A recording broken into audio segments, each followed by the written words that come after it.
Go. Iffy last time. It says I'm live. I'm just going to make sure of that, and then I'll let you guys go. Okay. Yeah, looks like it's working.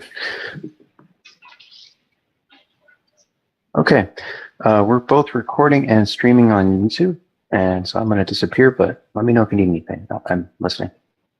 All right, thanks, Terry.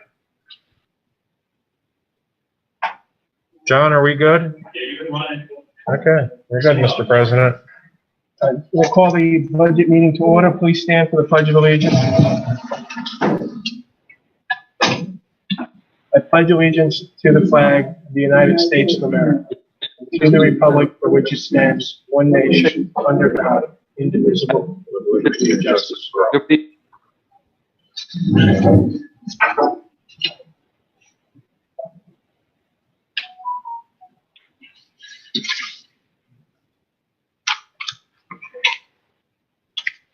I believe at the end of the last budget meeting, there were some questions directed to the borough manager for answers to. Yes, yes, thank you, Mr. President. We've endeavored to answer those suggestions and also, at your suggestion, to outline options for 2021, which were done in a subsequent memo on Friday. So I guess does council have any further question or discussion on anything we've provided that we can help you with?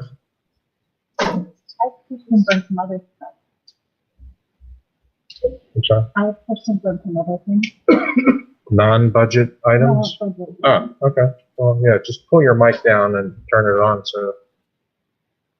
I have some questions. So I was looking at the line item budget things. Some things just didn't seem to make sense to me. For instance, if you went through all the different expenditures, office supplies and printing, year to date, we're at 6,000. Last year we were at 4,000. The budget last year was 10,000, and now all of a sudden we're at 12,600.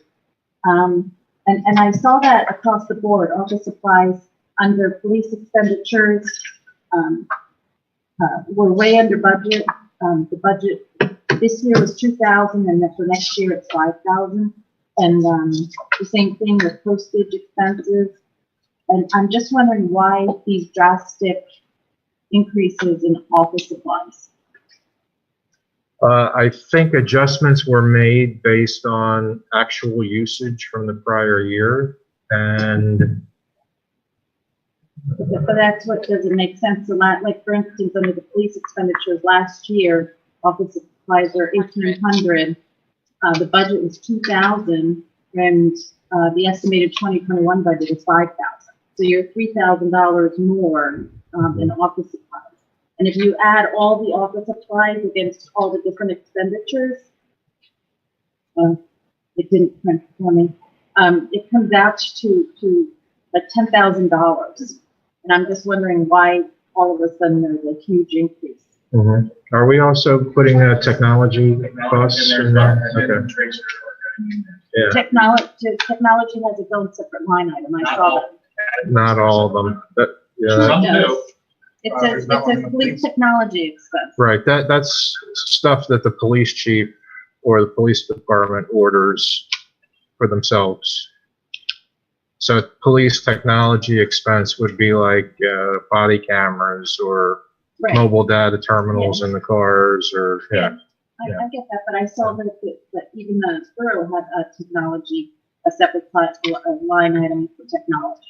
Yep, and that's because if you'll recall, we're maintaining AMS, the existing software system, for a period of time. Plus, we have Edmunds and Tracer as well. Well, I went through and I highlighted a lot of these, and I guess another one is police overtime. We had a budget this year of 30,000, and next year there's an estimate of 59,000, which is $23,000 more. We hired another officer that is supposed to take care of a lot of that overtime. So I'm wondering why that number went up so much. Oh, actually, we replenished that number to where it was from the year prior to that year because we had cut some of it last year in order to balance the budget, and we're trying to put it where it should be based on actual expense incurred. But we hired back another full-time officer. Understand? Yeah, so I don't know why that number is going up when we Well, hired that. We right. asked the police chief and he said overtime should go down. Okay, yeah, I can't speak to the police chief's comments, but I know you had one officer go out and you had one come in, so it's a wash. So you basically have the same number as before. Well, it's not a wash because one is makes a lot less money than the one True. going out. True. And the same thing happened with extra part-time police. It was a budget of 109 and it jumped to 122,000. Right, 122 is where it had been historically, and we cut it last year also in order to balance the budget. So we were replenishing it this year to where it had historically been. Well, I understand that, but you want to raise 8 mils, and maybe this isn't the year that you want to replenish it to where it's been. Well, that's for council to decide. Yeah. And so again, going back to my original thing. Is there any sound on the public channel on the TV? There's John, if the sound's going out. Do we have sound, John? No. Okay. So back to my other office supplies again. If you look at sanitation office supplies, the budget this year is 4,500, and the estimate for 2021 is 10,280, which is $5,780 more than what has been spent the prior year and even this year. So there's a lot of line items that seem to have inflated expenses, and I'm not sure why office supplies is one of them. The water department office supplies is $3,000 more. Their telephone expense is $7,500 more than last year. So I think these are places that you should look or at least have an explanation why these increases are so high. Well, I think we do. It's the same answer that I just gave you. It's because we're carrying AMS simultaneously with the integration of Edmunds and Tracer, and that's where those expenses are being charged. But isn't that going to be done at the end of this year? What? Aren't we turning over into the new system at the end of this year? No, we're carrying AMS until April 1st. So the other thing is the snow plowing benefits, workman's comp. Why did that go up $7,800? Do you have notes on that line? I don't recall. Workers' Under comp? street fund expenses, snow plowing benefits, workman's comp. Yeah.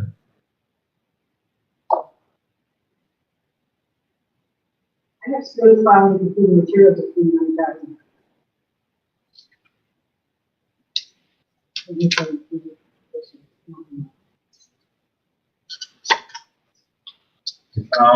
Based on the AM trust and a 7% increase estimate. Right. The budget for this year was $2,500. Last year we spent $1,100, and I don't know how you go from $2,500 to 7% increase gets you to $10,000.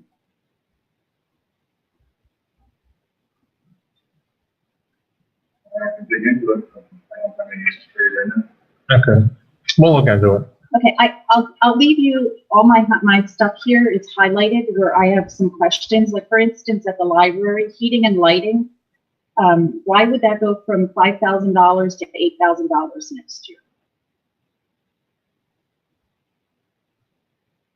I don't know off the top of my head unless it was under budgeted in previous years and we adjusted it to reflect actual. And the same thing, electric. In fact, I seem to remember, weren't we historically low? Is that one of the lines at the library that we were historically low and kept going over? And Diane, when we met with Diane, we decided to make them more realistic to what was actual. Yes.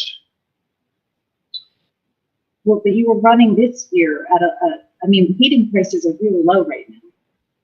So I don't understand, like you're bringing an expense up when we don't have that expense coming through. Excuse me, what was that number again? I didn't take a copy of the numbers. It's under library fund expenses. I'm just looking at last year's was $7,000. That was the budget last year. But the reality is that last year was 5,700 was spent, and now you have it up to 8,000. The 5,700, was that for the entire year? Because here, year to date in October was 5,400. Well, that's a question for Okay. So, Yeah, well, if you want to give us your notes, we'll be happy to go through them. Okay, because it just seems like in a year that you're going to raise 8 mils, 6% to residents. I don't know that you should be bringing expenses up that maybe shouldn't be brought up. So it's all the highlighted stuff. Thank you. So the highlighted stuff adds up to $156,000. Mm-hmm. Okay. That's a lot of money. That's Mhm. like almost 3 mils. Mhm. Yeah. We'll go through each line. All right. Okay. Thank you. I have a question. It's actually for Scott and me, as far as the contingencies go, the only one that I was curious about was the $30,000 one, the sinking fund. If our sinking fund is in the set amount, the set interest rate, what is that sinking fund for? I mean, what is that contingency for in that fund? You know? I believe the sinking fund has had a contingency for a while. I don't know that we adjusted it. Yeah, no, it's been there So we forever. can cover that. Yeah. I mean, But remember, we used to pay a lot more than we're paying now. I mean, by doing the refinance, we cut it in half. So, so maybe we don't need the whole 30,000. well, that's certainly a question to consider. The issue is, if you look at the contingencies as a whole, they've been cut substantially over several years, even before me, and they're probably at a level where we would not be comfortable going lower. I think an argument could be made that it's probably not enough to have in contingency, but I would agree with you. The contingencies are minimal. Yeah. Except for the sinking fund, which you didn't understand its purpose. Yeah. It's just a really good purpose, that's all. yeah, I think that goes back to when it was originally set up. Okay. Well, maybe we can take a 2,000 or 10,000 off of that, we don't really need it. Just a thought. And then, when I had, actually, after last meeting, I had a contingency, and the huge one, of course, is the retirement fund. But that's such an unknown. Yeah. Even though it's $79,000, I don't think we can touch that. Yeah, I don't think so. I'm given the financial condition that the Commonwealth is in. I'd be concerned that we're going to get a notice someday saying, we're not contributing as much as we have been or at all to your pension obligations. So, But the others, like the library fund, actually, you had listed the 3,000 when you sent out the memo, but I had 8,800. And it's just curious. I didn't go back to double check that to see where the difference was. So I had as much as 8,800. But again, the minimum, at least was like $1,000, so 7,200. Somewhat minimal, but yeah. I was thinking maybe the contingencies were out of line, but the only one other question was that didn't come. Yeah. I have one more question. I noticed also I did the year-over-year increase, and I know the salaries were 3%, which makes sense. However, the liability insurance and the property insurance, they were all over the board. Like some of it was 10%, some of it was 7%, some was at 5%. Why is that not standard across the board? Well, workers' comp, the workers' comp lines, we go by what the workers' comp carrier quotes us. And I think for healthcare, we're using 10% as the estimated amount. And the property and casualty insurances were, I believe, 7%. So yeah, that's the difference. Different lines of insurance. Okay. Yeah. So we should afford solid numbers by the end of this month. Yeah, by the end of the month is when we usually get the final amount from the healthcare insurance company, because that policy doesn't renew until February 1. So, And will that be updated? yes. Well, yeah, we would update that for the final budget. Yeah. Yeah. Scott, how often do you shop around for different insurances? Every other year, we went through a serious dissection of the insurances. What did we do? Workers' comp was in 2018, and last year I think was everybody else. So I mean, every year we're looking at one of the lines, but it's about every other year process we've been going through. So we've even gone to other brokers besides the brokers we're using to see if they can find better rates than what our brokers are finding for us, and nobody's been able to come to us with a better package for the same level of insurance.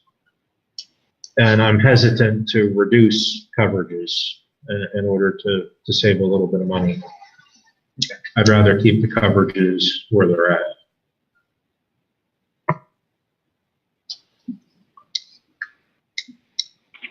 Anyone else?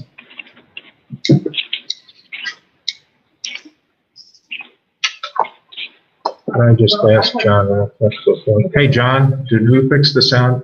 No, we still have no sound broadcast? Okay. Did you reboot? I'll reboot until your meeting. Okay. You guys, I can do it, or you guys, Terry, Okay. Well, the recording will have the audio for the YouTube, so we're capturing it another way. This meeting's over, then I'll restart and get it up on. It's always something. I have a touchy subject regarding budget. When we talked last time, we talked about the I was just curious to know if we're going to go to the county for a few more. But we also talked about the revenue tax, and that's a very word. But we also said that if we don't do this, all we're doing is kicking the can down the road for another year. Mm-hmm. We haven't raised taxes in 4 years. The public needs to know that. 4 years. Yeah. And it's just. We're running out of road. That's correct. Yeah. And I know it's not possible thing. And it's it would be a difficult, decision to make either way. You're a target, yes or no. But I don't think we can sit up here and pretend that we have money when we don't. Well, I don't think it makes it any easier of a pill to swallow, but I think, perceptually with the public, unfortunately, I think we get lumped it all together, with the school district. Sure. And I don't think most borough residents know that the borough itself has not raised taxes in 4 years. Sure. There aren't many businesses that could sustain that, not raise their prices over a 4-year period. So. And we don't know what the school district will do next year. They may have an increase again. I'm sure. If it's necessary. I know that we're going to have an increase again next year. Even if we don't do the next year, I think there'll be more than those. I mean, I don't want to either. I mean, I'm still working, but I just think it's something that we need to have. So I have unless we have another alternative, which I'm not familiar with. I took a look at the numbers. We have 8,500 residents, and based on what Keystone gave us, 1,757 of them are currently paying the EIT, but 36% are either seniors or under the age of 18. So let's just assume that anyone under 18 doesn't have an EIT assessed on them, and the seniors won't have anything assessed. So if you take those numbers out, that gives us 5,400 residents who currently do not have an EIT and 1,757 who pay. That's assuming that everyone is employed of the remainder. I couldn't find what the Morrisville Borough unemployment rate is currently, but that's a lot of residents who will get a separate tax.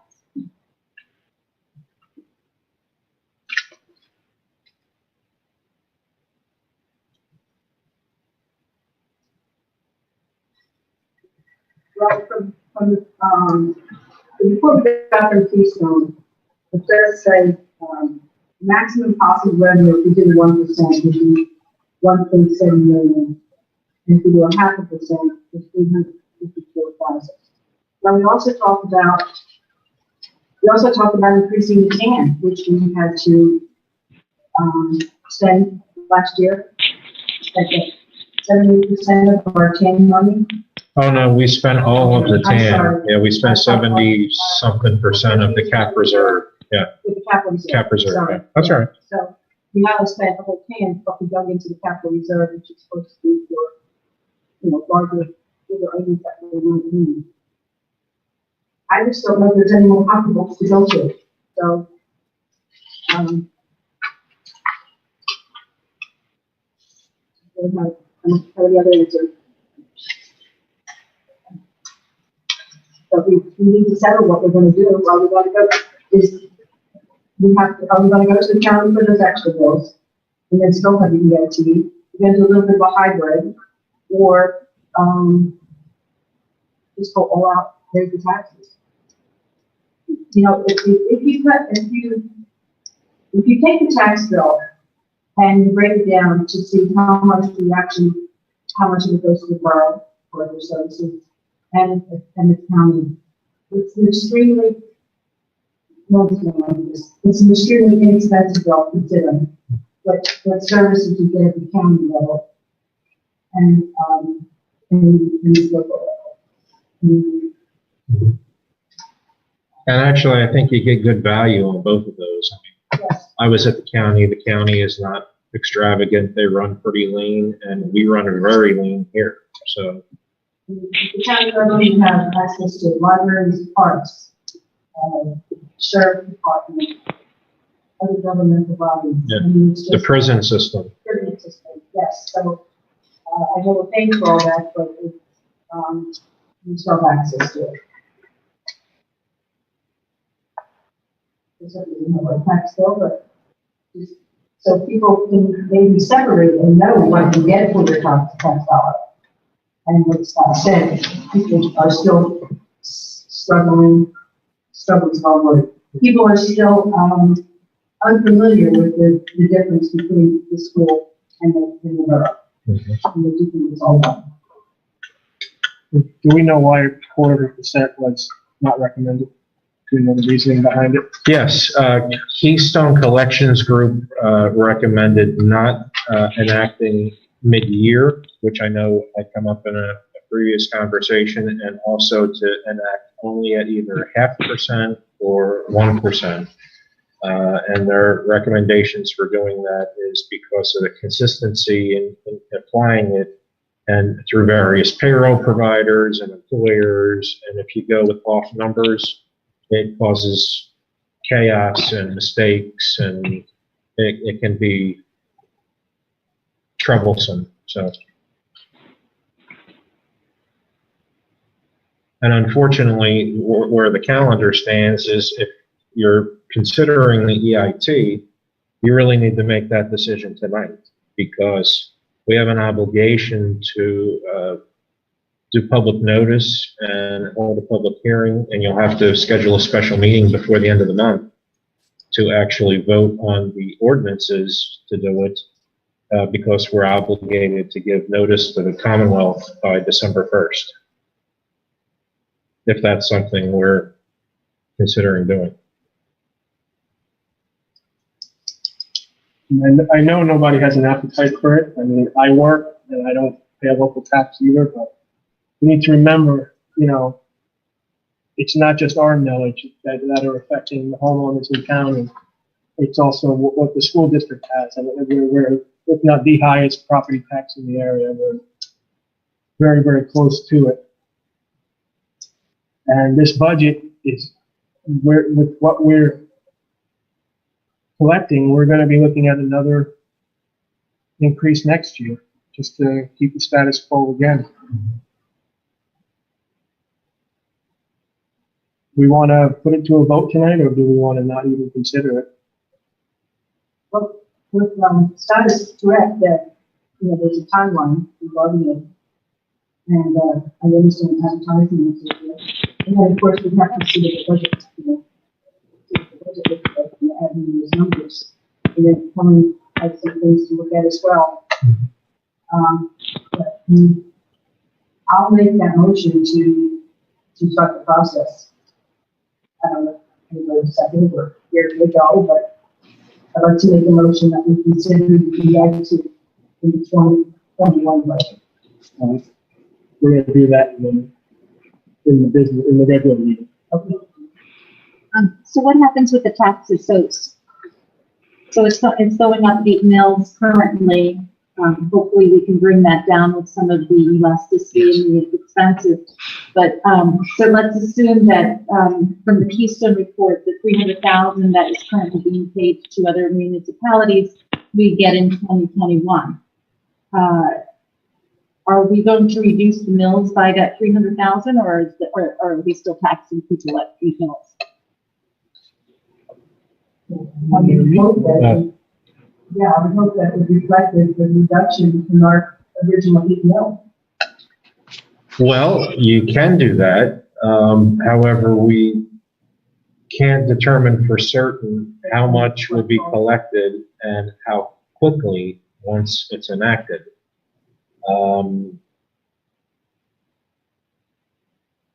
So that would be up to council to decide. Can I be heard? I'm having some audio issues, but the reason we have to, if you're interested, I'm sorry. If I'm interrupting someone, forgive me because I can't tell that I am. We need about a week it has to be done by ordinance. We'd have to draft an ordinance. There's no big deal. We can do that. But we need a week notice. We need a week's notice to advertise it. And so if you were going to do that, and if you want to have it, you have to have an invite to DCED by December 1st so you could collect it next year. And so that's the reason why you would need a special meeting like on November 30th, just or I don't know if you want to do it during the Thanksgiving holiday. That's probably less than. I think the question was more of a concern of when we would realize the revenue. Okay, well, I'm assuming Right. it would be in. right now to other municipalities, we would get that starting January 1. Well, that's the quickest and easiest to capture. That's the low hanging That's fruit. my question is, the 300,000, are we going to increase the 8 mils? Mhm. Well, that's for council to decide. And the reason, okay, sorry. I can't see, raising taxes, by 8 mils and then giving an EIT on top of that. I agree with you. I agree with that. I mean, the idea of the EIT would be to slow the progression upward of the property tax anyway. Mhm. Yep. And a more fair distribution of, the revenue responsibility to individuals who don't necessarily own a piece of property here in the borough, allowing them to pay their share. Yeah, towards the because it expenses applies of to the- non-residents as well. But they also pay indirectly through the rent. Absolutely. If their building gets valued higher with taxes, then they're just gonna raise rents and they pay it that way. I'm not saying they didn't contribute, I'm just saying it would be spread more fairly. My concern is those on fixed incomes in the borough. We need to remember that, I think we estimated this was on average, 8 mils would be about $129. I thought it was 139. Yeah, something like that. Yeah. I mean, there's also the property tax from the school district. Mhm. I mean, they had a budget deficit this year that they're relying on the state to give them an additional amount of revenue to fill that budget gap. And I don't see them having any year where they're not looking for additional revenue. Mhm. Just No, I don't just the either. nature of running the district. Mhm. I don't think we can take that into consideration because I don't think the school district sits there every year and says, oh, do you think Borough Council is gonna raise taxes on residents as well? I mean, they do what they need to do and I think we need to do what we need. I'm looking out for the resident. I'm not really considering what the school district does, but we need to realize that a property tax increase is a double whammy because of the school district tax. It's not just one tax. They're getting taxed from both entities. So if it's 8 mils from us and it's 8 mils from them, it's a 60 mil increase overall. So, I mean, we need to consider that. And there are people who on fixed income who, may only get a 1 or 2% increase on their Social Security, So we need to consider them when we move forward.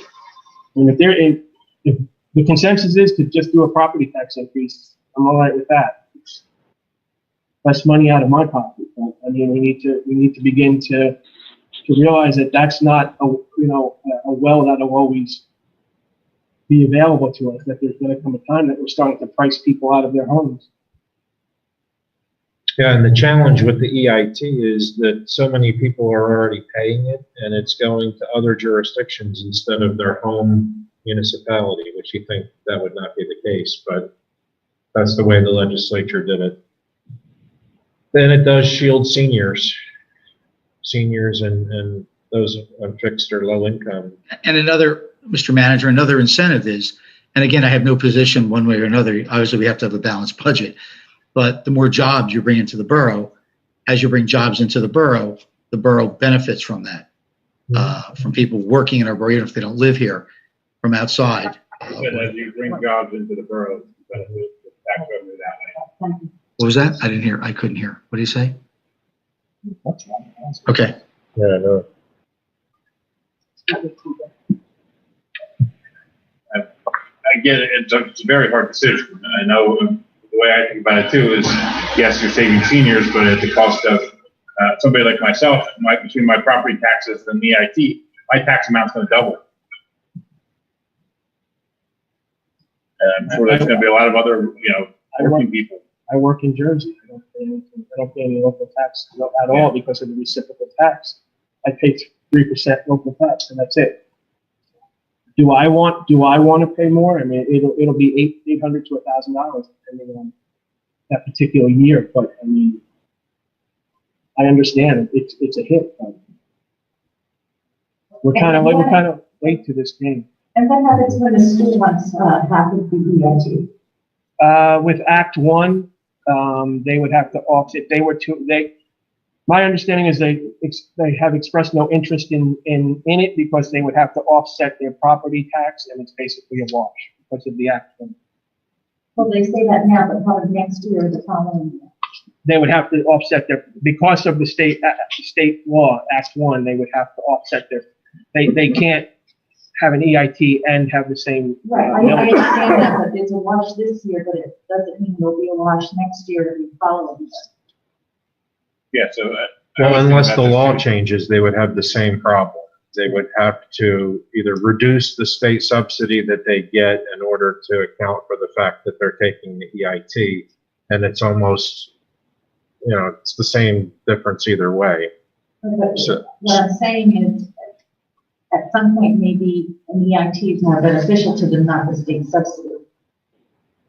We don't know what this future is going to hold. It also affects the property, the amount of the property. Yeah. Yeah, I mean, you can't predict the future. Certainly, and state law could change, but that's how it stands right now. And actually, this is addressed on page 2 of the Keystone Collections Group report at the bottom. It says the school district taxing authority.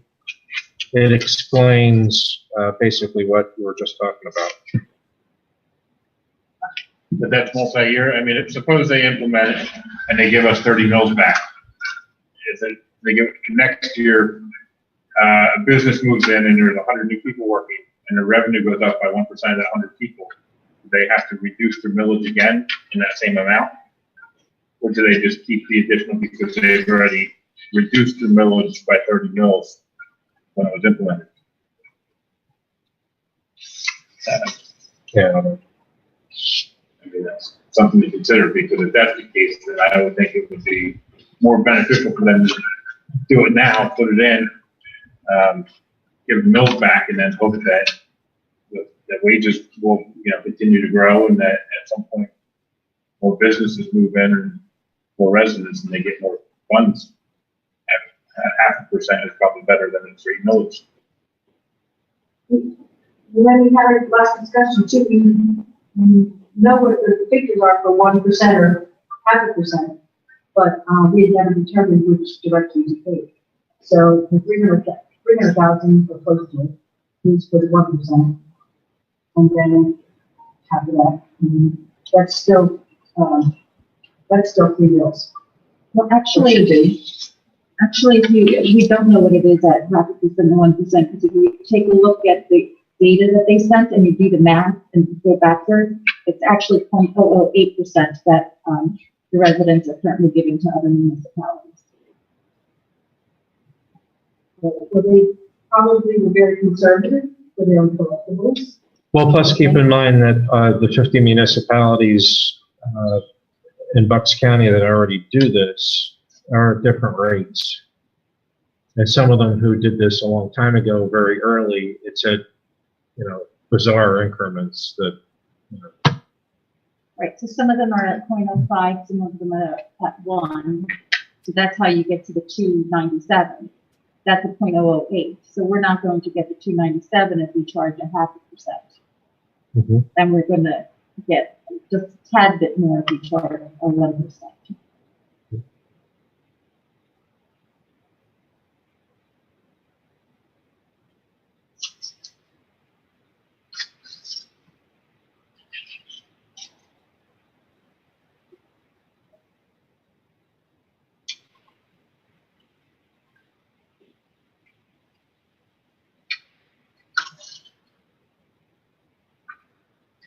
I think it's 297,000 figure on 1%. That's right.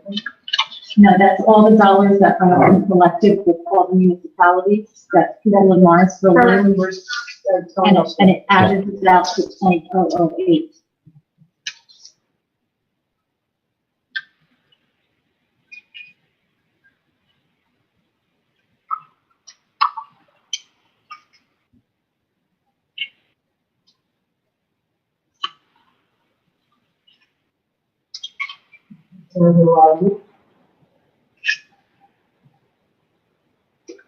Sounds like there's not a consensus that we want to make the motion. We can, Or can you say it has to be the next week?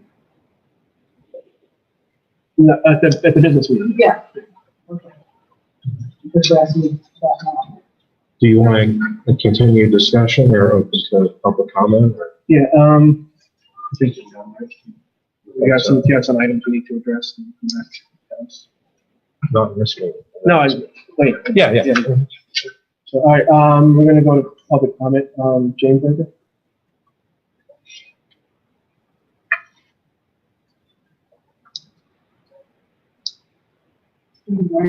Hi. Jane Barber, 90 West Maple Avenue. Sorry, I wasn't at an earlier budget meeting. I'm looking here tonight that work had reduced the 8 mills. But I understand we're already at 30 mills, so even one more mill in general funds is going to require going towards that. 8 mills is a bit much. Mr. Sherlock talked about $400,000 in command reserve fund. Did that not been paid back this year? That it had to go for expenses, or when the tax money came in, did that go back and is that available for 2024? The TAN fund has been fully replenished like it is every year. Thank you. Okay. And so has the cap reserve fund, yes. Right. Okay. I wanted to make sure I wasn't misunderstanding. Sorry. Yeah, that's right. Regardless of what we do with the EIT, the millage increase, we still have to go out for a TAN loan because none of that money is going to be available to cover you for the first 4 months. So you need to do some math calculations to understand to meet those expenses, just how much you're going to borrow and the interest rates are. I haven't heard that yet. So I'm hoping that something we can get that clarified. We're going for an EIT, be very, very conservative. With Morrisville elected, and in the working age group, there are many that are low income, working poor, many receiving some form of assistance. It's hard to get those numbers, but maybe through the school district, at least to get some handle for those that are getting free or reduced lunch meals, like helping with some of the numbers of their families. There's also municipal services tax, and $52 tax. I'm wondering where that stands and what type of revenue that would bring. We've got the tax code that work in the borough. And several years ago, I think it was 15% of the residents work here. The 85% work elsewhere, so I'm not sure if those statistics are still accurate. But I'm just wondering where that all stands. And here, because I'm hearing your discussion, and so it's a preliminary tax, we really don't get to see line items for further. Helen's Banquet, we're looking for areas where we can hopefully reduce tax millage. I do remember from last month that part of the increase in the general fund was not build up more of a reserve for the first quarter expenses. Do we really need to do that all the year, or can it be a year and add to it? Because obviously you're not going to have to deal with this year anyway. You kind of build it in independently rather than putting that reserve all the way up. And again, I don't know what the difference is, and our preliminary budget will know. Can fund what revenues you have for the quarter versus the expenses. Just, what is that shortfall that you're really trying to work up? Before we sold the annex building and got that $400,000 decade for decade, Morrisville and other municipalities did, and Nancy, you and we shared together, going for that, the TAN loan, which is a short-term note for somebody's hearing this, has to be paid back at the end of the year. So to get a 10 note isn't devastating. It's just the reality of what we need to do. And there's other resources hopefully down the road. I'm looking forward to the presentation and meeting to see if we get some additional revenue. Thank you. Councilman Panzita? Councilman Panzita, 401 homeless. I really came concerned, my big concern is your funding. And I'd like to know if you're going to need to get throttle with this, or you are producing by December 1st deadline required by law, will you provide this Keystone report on your published portal so the public can see what it's talking about? I can tell you how I feel about earned income tax. I paid one in 1980 when I lived in New York when I went to school. So please don't say that anybody under the age of 18 doesn't pay an earned income tax. It's all earned income. That kid gets me $16 job, and I'm not going to say McDonald's because McDonald's is good. He's going to pay the earned income tax just like everybody else. So I don't really see it. I can see how people have played with it.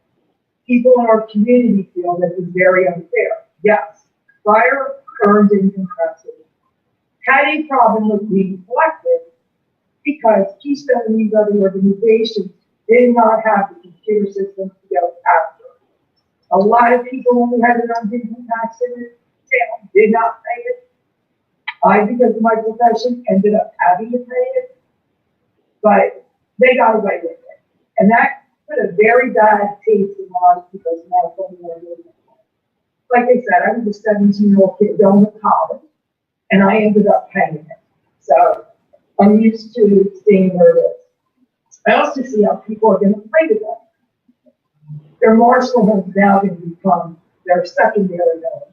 And if they're so lucky enough to have their own income tax, they can just go to change. And you're not going to go after. My question is, how do we really go after all of these in and out houses, like on my street, where there's people living there, but they're not official apartments, and they come down. So once again, it seems the rental problem of you really tracking down and going after these people will be the issue. You keep saying 8 minutes. Could you please explain, I'm trying to figure out by law, you're at 30 on your general fund, and it caps an additional 5. Could you break down this 8 mils for us? So we can say, where is this 8 mils? It's a great number to throw out, but can you tell us what the millage rate is? You're looking at a budget right now that I assume is balanced, and I think that it made assumptions on your revenue. The pandemic was all for we're not going to be open. And when I hear you talk about an earned income tax, all I can think of is townships like Middletown. That is factored in. I don't think come December 31st, the pandemic is going to be over. And even though you guys can look at the economics on, are we going to lay more people off or not? Maybe because we're still in the middle of the beginning, but we got to pick up where we are and move forward. The right question is, don't think about that. They have a tax for Sesame Place. Not many people pay more tax. People that have enjoyed them earned income taxes, I think they're having a hard time with their budgets there. It is a situation. I really feel sorry for the previous councils. We thought they all looked good, not raising taxes, eating down fund balances, eating up maybe your better taxes and your water bills and going out to collections. They look good. They have things high.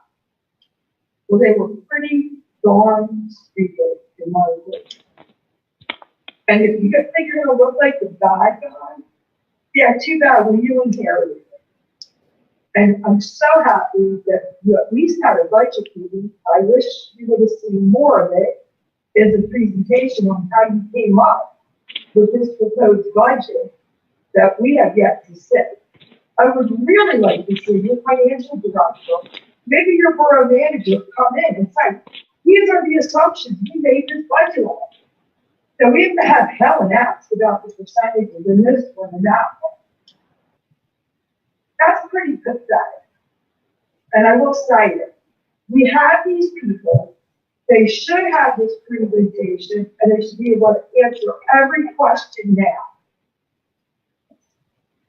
So my question is, once again, can we have the Keystone report sent to the portal? Because I really want to know what date Keystone based that information on. Was it pre-pandemic? Or was those estimates, those calculations and assumptions made prior to March? And your offset, and that will be able to we can actually see what piece of the vehicle.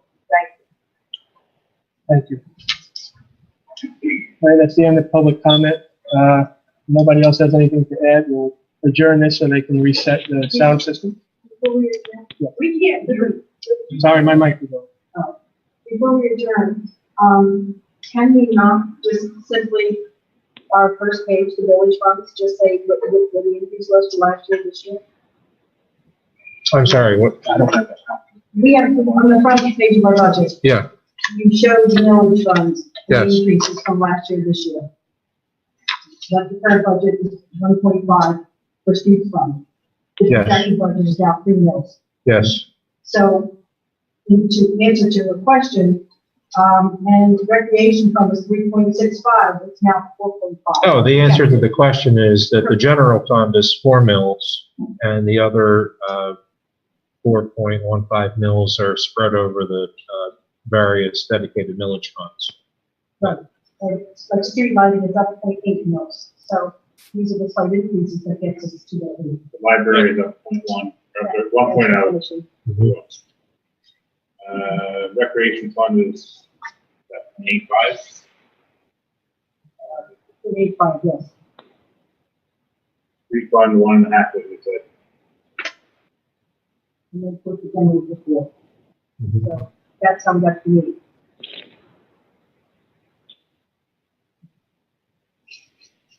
You think about it, the street fund was only 1.5 mils. I mean, that's, what is that? I mean, An email. can't get much skinnier. No. I do have a question. If we pass accept the preliminary budget tonight, we are still able to make changes, Oh, yes. like the Before. recommended changes by Yep. Helen. Before the final, sure. Yeah, that's not till December. So voting yes on this, does not mean the budget's going forward as it just. Correct. means- okay. It just means you're accepting a proposed budget is basically a working draft because that also makes it a public document. So then the public has an opportunity to review that as well prior to the final, and we can make changes to it before you adopt the final in December. Lots of changes.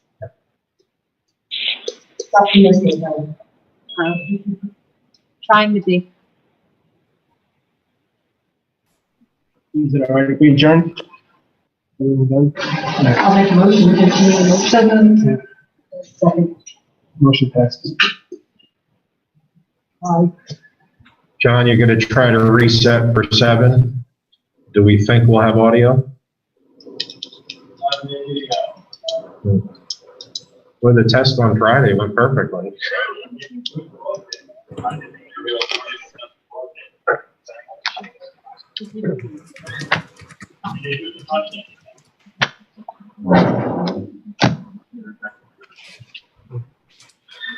So it's hard to hear over here. Are we in recess until 7?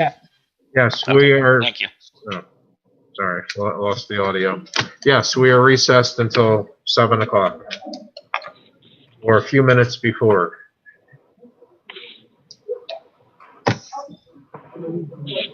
Mr. Manager, Yes, there was no motion, right, about taxes or anything. There was no motion made, correct? no, Okay, no so motion made. that's what I wrote down. I wanted to make sure that I heard correctly. Yeah, I Thank you. believe somebody may be making one in the next meeting, the Okay. 7 o'clock meeting. Thank you. Thank you. That's what I understood. Otherwise, I would have voted no. Behind it. I found that out. I do. We will be doing a switcheroo here in just a moment.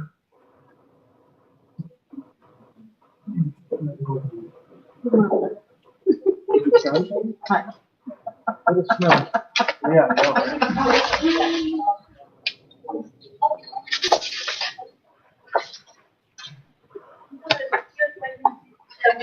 I do, yes. So I'll bring it down in just a moment.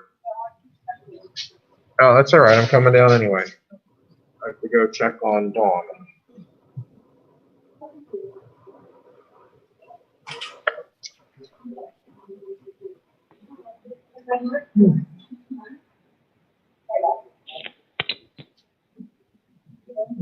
How long is that lead presentation, do you know? How long is that lead presentation, do you know? 5 minutes. Oh, 5 minutes? So we should, so I'm texting people wanted to watch it from home on the live video, so about 7:10? Yeah. Thank you. Or maybe sooner. But yeah, she said it'll take about 5 minutes. But she's zooming in, so if they miss it, they can watch it on the YouTube. Okay.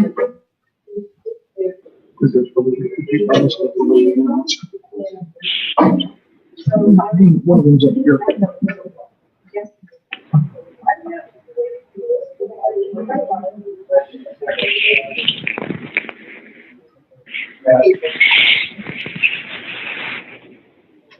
Hey, can anybody hear me?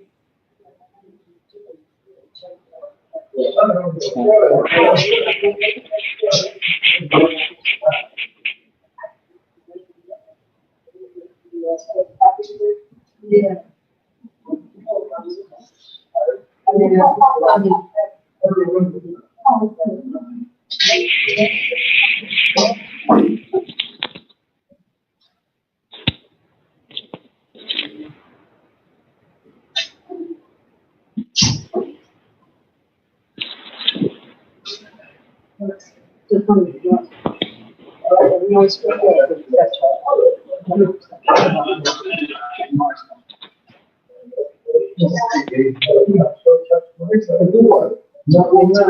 Oh, yeah. Probably all year. So, it just moves on to the next one. So now we have a barrel in front of it. It's in the other floor. I said, well, that's how we fix the floor. Not the main entrance, no, up on the R level, on the roof level. Like near the glass. Yes. With our beautiful $1 million glass.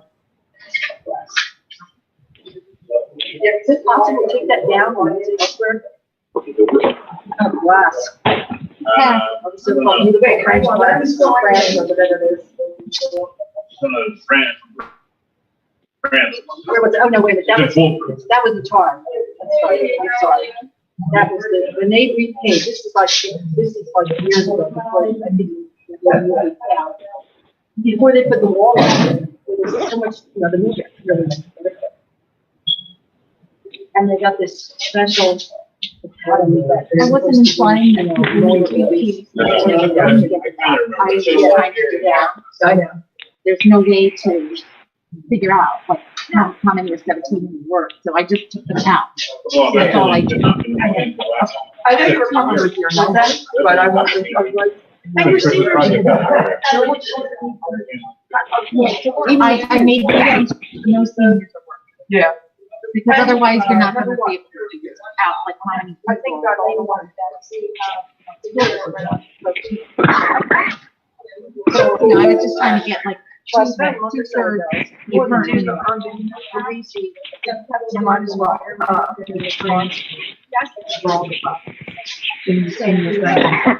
Wire it all up, more houses, keep it shut, right? I get that. And then I covered it.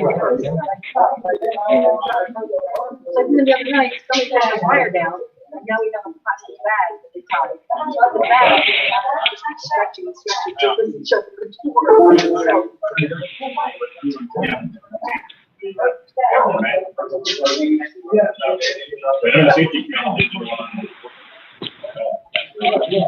I'm just sharing with you because that's your kind of home base, but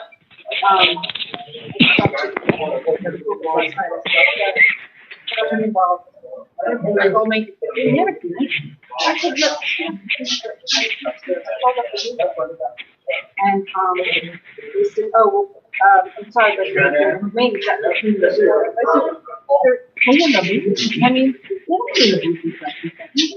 I can buy my own phone now. And groups, and I see it myself. Walking down the river. More than Down.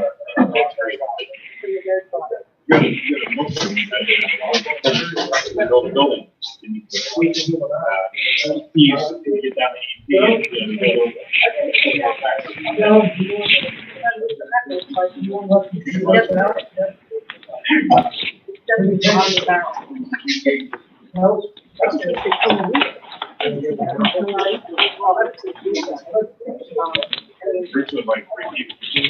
Yeah, really,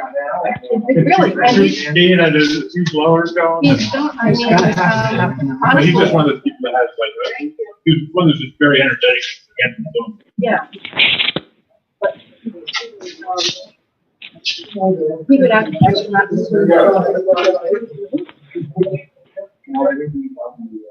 I clean it. I clean touch the rest of the thing. And you can't see out. And because it's, they have two cut under the holes. And the holes have the color, they're all in the hole, right? But they swim.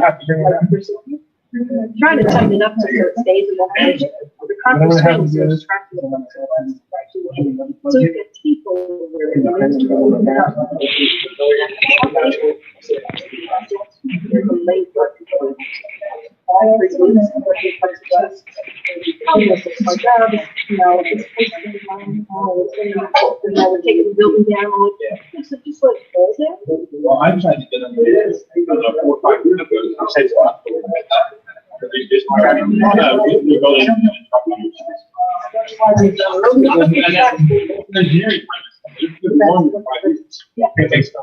I told you, you need to have more friends. Well, yeah. Everything is like the beginning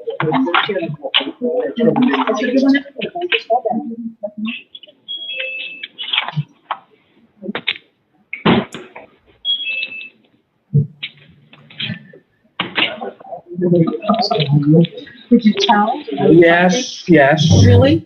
I could. Did everyone? Huh? But reasonably, you know, it's a reasonable.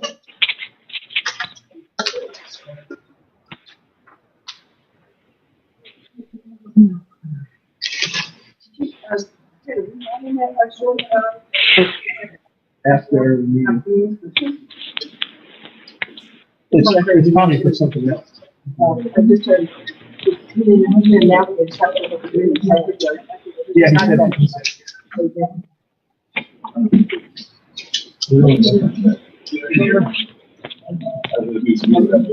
Yeah, he said. I thought you said, you always said, you I didn't Yeah. even make an announcement. Well, we're gonna have to. Yeah.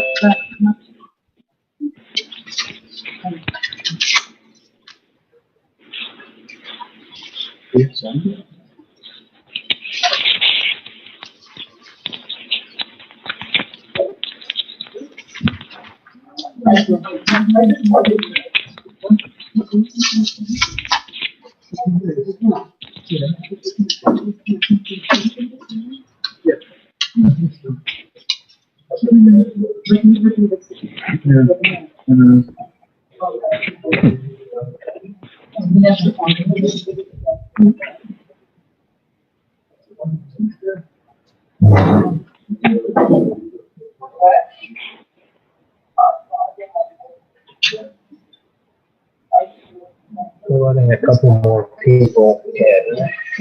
So we've got about 9 waiting. A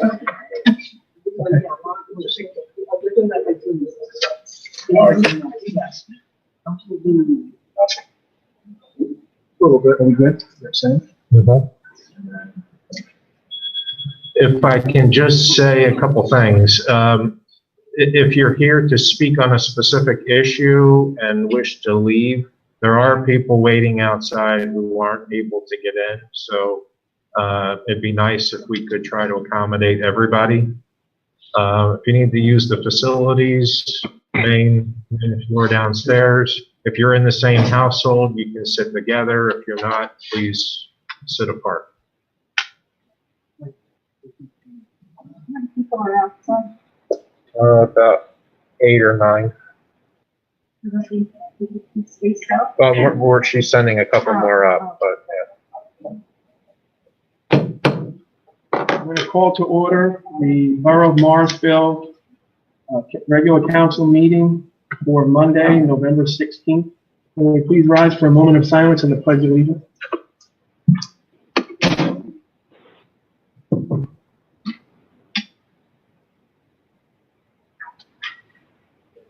I pledge allegiance to the flag of the United States of To the America, United States of America, to the republic stands one nation, under God, indivisible, liberty and justice for all.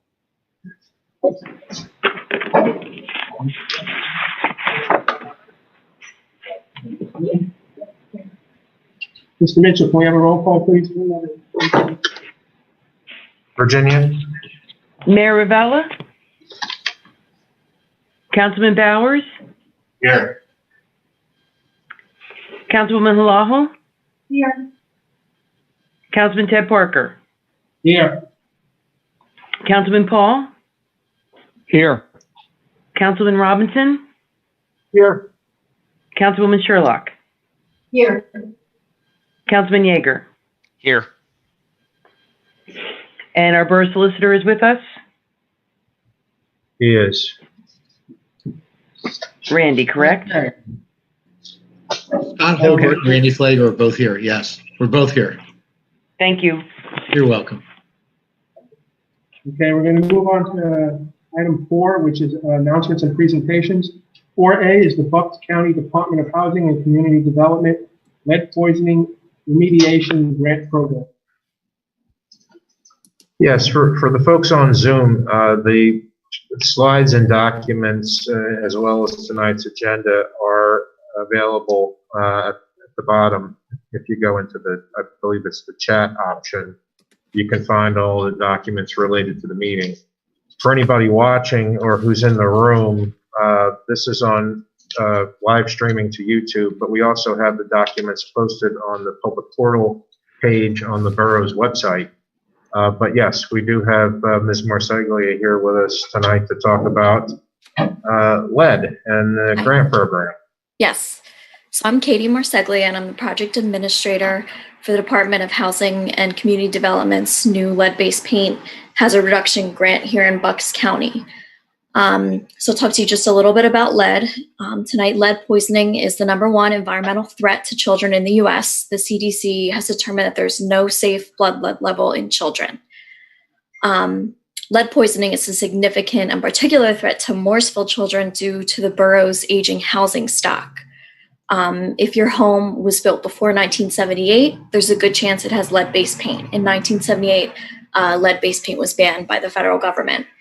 Lead paint is still present in millions of homes, sometimes under layers of newer paint. So you might have repainted a few times, but the lead paint is still there and it still can be a problem. So the County of Bucks has received a $1.5 million grant from HUD to remediate this problem. The program is designed to protect children under the age of 6 from exposure to lead-based paint, children under the age of 6 and also pregnant females. While most people associate the risks of lead-based paint with children ingesting paint chips, the primary cause of lead poisoning are ingesting or breathing in lead-contaminated dust and soil found in and around older homes. I know people think of kids eating paint chips. One reason why kids may eat paint chips is because they taste sweet. But usually lead-contaminated dust will settle on food preparation surfaces, children's toys, children's hands. They put their hands in their mouth, they put toys in their mouth, and they can get lead poison. According to the CDC, even low levels of lead can cause permanent brain and nervous system damage, learning and behavioral problems, and result in lower IQ. Elevated blood lead levels are associated with higher delinquency and school dropout rates. Children under the age of 6 are most at risk because of how quickly their brains are developing, pregnant women as well. And even children who seem healthy may have dangerous levels of lead in their bodies, as lead poisoning occurs often with no signs or symptoms. But even low levels of lead in the blood can cause speech, language, and behavior problems, brain damage, developmental delays, hearing problems, anemia, nervous system and kidney damage, learning disabilities, ADD, decreased intelligence, seizures, weight loss, and so on. In rare cases, ingestion of lead can cause seizures, coma, and death. And damage caused by lead paint is permanent and cannot be reversed. If you are worried about lead poisoning, you can ask your child's pediatrician to test for lead. It's a simple finger prick or an IV drop. So through this new program, qualifying Bucks County families can receive a full lead risk assessment of their home and property, as well as abatement plan and abatement services. So whatever is needed to rid the home of the lead-based paint hazards. This can often be new windows, new doors, siding, trim, interior and exterior painting, porch repair, and other home safety measures. So a lot of different things we're looking at. The program is fully funded by HUD and it's completely free for participants. Homeowners, landlords, and tenants can all apply for the program. You do not need to have a child under 6 residing in the property to qualify. If a child under 6 visits your home, so that would be defined as 6 hours per week or 60 hours per year, you may qualify. And there are a small amount of units we can use on homes without children under 6. So this is a really great program that can not only help protect children from lead poisoning and all the developmental issues that it causes, but also improve your home in the same way. So we're really excited about this program. And if anyone is interested, my contact information should be up somewhere. You can email hcd@buckscounty.org, visit our website at buckscounty.org/bucksled. Thank you so much. Thank you. I have a quick question, Katie, if you Yes. don't mind. So as a part of the program, is this to remove the lead paint, or are they encapsulating it to some extent? I guess what I'm asking is, encapsulation, is that covered under this program? Yeah, okay. It's both. So it could be full abatement or interim controls, which is like the encapsulation. Mm-hmm. So once thank you. we walk through and do the risk assessment, we figure that out. Mm-hmm. Thank you. Yes. Any other questions? Could we have resolved those thoughts? The website registered to do, and very amount the grant. Katie, did you say the grant was 1.5 million? Yeah, that's how much the county has received from HUD. It's Right, well, supposed to be. congratulations on that, because there weren't a lot of those grants awarded by HUD, so congratulations. Thank you. We're really excited. Yes, it's 1.5 million, and I'm sorry, what was your? Website for anyone who's interested. Coxcounty.org. Or you can actually go on the borough's website. All of her information is on public portal. Slash it. Anyone else? Okay, we're gonna move on to 4B, Thanks, Katie. Thank you. which is the Select Morrisville LLC Hi. updated conceptual proposal for Williamson Park Town. For one, hold on 1 second before. I'm getting text and phone calls about the sound at home. John, are we able to do it sound? Okay, well, I guess making an announcement that the sound isn't working at home isn't going to be good for people at home because they can't hear me. But if anyone knows anyone that's watching at home, if they text you, tell them we're trying to work on the sound. And Is it both Comcast and Verizon? say again? Is it Comcast and Verizon, or is it one of your providers? That doesn't have sound. Well, it's probably both of them. If John, if there's no sound here, you don't have sound in that booth? Okay. They can watch it live on YouTube or live on the website if they have internet access. Yeah, they won't be able to hear me say that though, if I say It's that, true. so. Yeah. Okay. Go ahead, sir. Thank you. Can you hear me? Yes. Okay. Pull the mic up a little bit. Yeah, you might want to tilt the mic up just a little. In fact, John, you can pull the mic out and hold it. Try to do that. Okay. Now, when you move it, you remember that, you turn it on and just. Can't hear you. Still hear me, though? It is. Bye. Wow. All right. Move my fast. Keep my voice up. Some of you were here August 13th, 2019, when we made a first conceptual presentation. Is that my of question? the. I'm sorry. I'm sorry, is that, John, is that microphone working? We can't hear you. We can't hear, and we're gonna have a lot of people doing public comment and.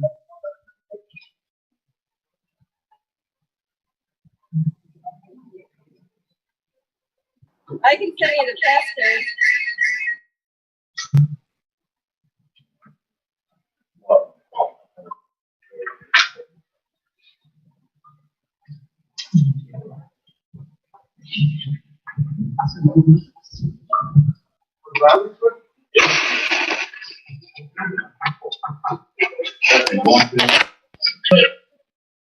One, two.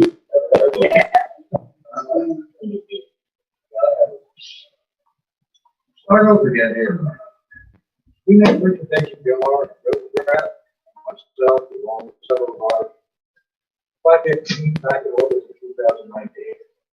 We went to the council then a outline of the project we thought was quite exciting and great. That's not work the borough. At the end of that meeting, those of you who were in attendance will recall asked whether this project had some interest in council members or whether we got enough positive feedback that we thought we could keep moving forward. Over the last 15 months now, we spent thousands of dollars, many thousands of dollars to try to move this project forward. I don't know if it's a problem. If you don't know what happened to us, I'll be explaining that to you. We hope with time that this project will involve other properties besides the properties that we know that are going forward. So we hope to be able to incorporate. During the months that followed, Mr. Graff continued negotiations and entered into select laws to enter into a number of agreements of sale with private property owners who have properties in the vicinity of Williamson Farm, some of which, many of which are now incorporated into the plan that you'll see tonight. I think you can all appreciate 10, 12 properties in one area, not a small one. In fact, we still able to do that in some customers. doing this.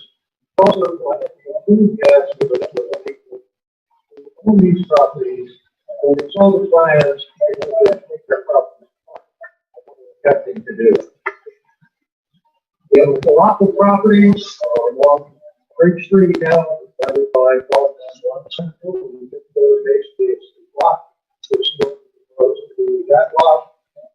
You may remember at the north end of this project, where we had some of the luxury residents who were incorporated in this project. There was some town councils for the dental properties. All properties are now the we had to renegotiate some agreements on the spring when COVID-19 prices hit. We had to delay some of the engineering project, a survey leadership field. So we are keeping it up slowing down profit loss in 6 months. So we continue to work forward. We had a meeting with the current staff in February of this year. At that point, we were ready to kick the project off and enter into contracts with the consultants who are going to be contract with the development team. Soon after that, as you know, we also businesses and our project numbers too. They have to see for basically. We continue to work through that period of time. We continue our discussions with the development authority, the project. We completed all of them in the summer and early fall, found the topographic survey on our project site.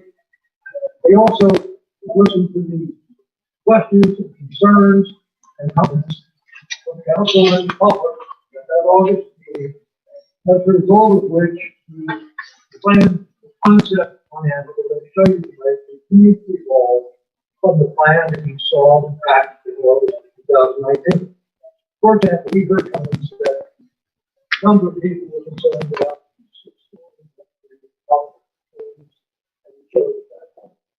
to see why there's an alternative. Setting at the end of the day, but this one is an alternative to show you the highest building in Portsmouth. And we spread them out. We've added a new block of the apartments and some of the private properties right on Bridge Street, right near the river. You'll see how that expands the project scope. We've also continued to work with the development of architectural projects, some of which you'll see here tonight. We asked to be on the agenda tonight. One very important reason. We didn't ask to be on the agenda for the approval of the motion that I saw on the agenda this morning. I didn't draft that. We didn't draft that. We are going to ask at the end of this meeting for your preliminary evaluation of the project. If you still want to move forward, tell us what it's going to take to get you to the project, whether that's us meeting with the planning commission, whether it's advisory council, whether it's having a public meeting. We're going to do all of those things, but we need to be able to do that constantly. The next steps, we've gone as far as like Morrisville, as far as we can go with this project. We want an endorsement of the project by the Borough Council. Why is that? Let me explain that. That's what some of this stuff is really about. You like me to comment about what I've said. I have to look at my notes myself. We need to expand to make this project viable. We need to have council expand the borough development district. That would be part of the area. Monitoring us, in fact, they've been talking to get started, subject to the endorsement by council. We also need to work with the RBI and the council's approval to begin the process of acquiring negotiation and line the simple ownership of the limits of leases in 1930. We also need to talk to the council about having properties that are owned by the borough transferred for purposes of the incorporation in this project into the redevelopment authority. So at Morrisville, we're going to be farm on the project. The only way we put all these pieces together is through cooperation and through the redevelopment authority. But we combine and then we subdivide. It can't be done in pieces as they constitute. And then we then enter into agreements. We know where we're going over it.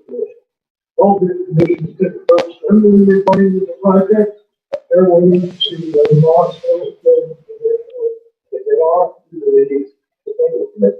but again, we can't proceed. We don't have control of the development part, we don't have control of the project.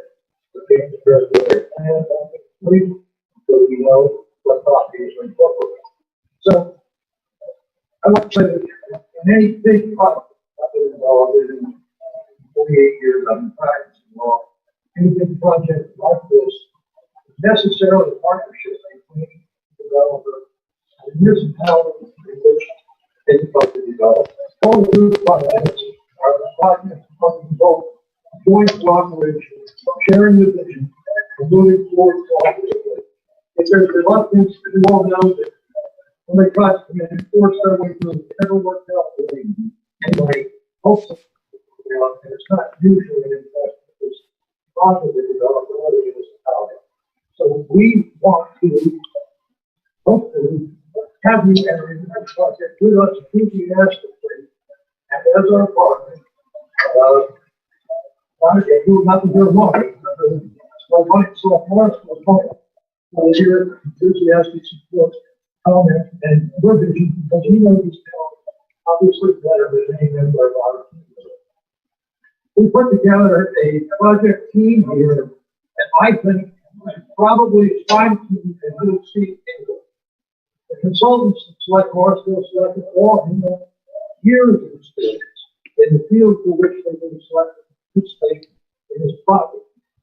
But here from a couple of them tonight, there's a lot of other ones in the background. I'm just going to tell you briefly to look at the across the bottom of all of our, I think I see some of the names. We are working with KSS architecture, planning, building, makeup, and talking to you tonight.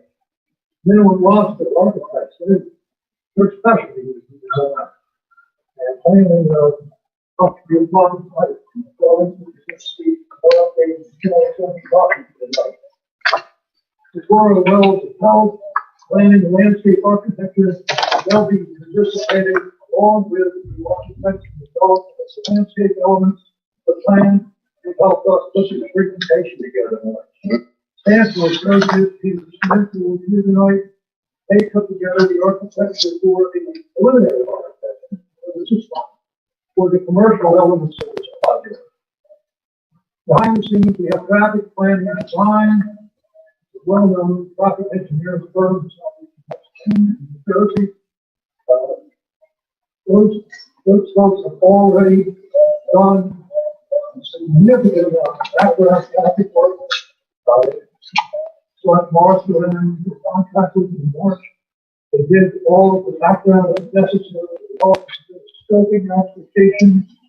We end up, the first step of the traffic study is to obtain a approval from the scope.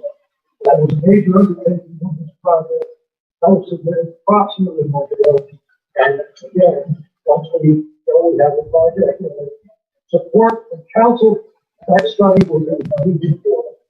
And then we have some of them on elements of the plan, what that plan is going to look like, and where to make that overall traffic study reflect accurately what you can anticipate. Preliminarily, they know what they're going to do, and where they have some exclusions, but again, it's all preliminary.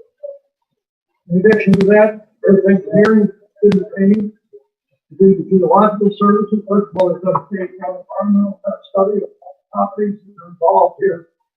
They also have contract that do the testing that's necessary in order to move forward. Once we get project building sited, then we develop everything in that regard.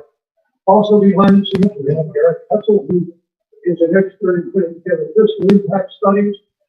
It's on one page, Eric's work in the back of his book. very, very preliminary, but it's preliminary economic impacts. That you make it. It's not, relevant studies, those all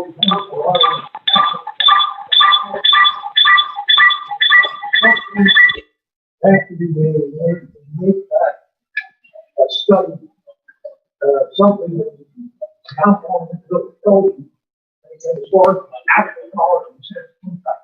This would be the preliminary impacts. The number of jobs that would be created in the construction, some of the anticipated financial impacts and revenues that are generated in the way of construction. And that's the work. Including that, all that whole team is waiting to move forward with this project and to help us move forward with it. That's what we're here for tonight. We will hopefully get you excited, and we are excited about the potential for this project. We think you got to be detailed as a result of Joe McGrath's hard work. Assemble all these component pieces, ready to move together. And the project is going to show you tonight. The first person that would like to introduce Marilyn Morrisville. I'm asking Marilyn to give you her perspective, tell you a little bit about what she does, and what her role is, how she views the project, and how her view will impact the borough. Marilyn is finished, I'm going to give you an overview, concept, of residents included here. I know a lot of people here were apartments. They're excited to be on the apartments. Not proposing anything, but show you why. The first thing is about the sample just to give you a brief overview of the commercial component and help other water the first on that commercial component fits into the component of the project. And with that, this is sufficient. I'd like to hand it over to Carol to start this presentation.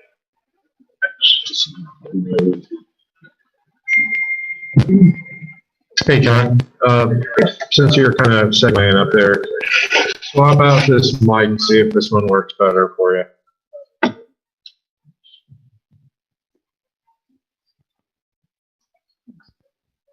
We seem to be having a technical problem tonight, ladies and gentlemen, sorry. Yes, much better.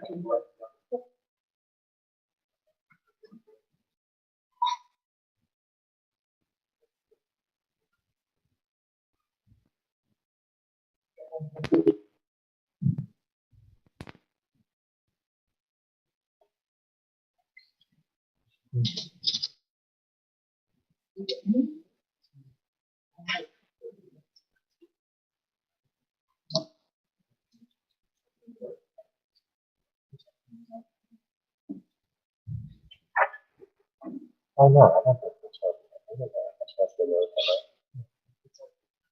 Oh, yeah, it's on our agenda.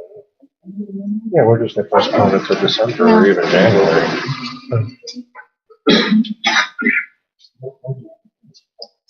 Yeah.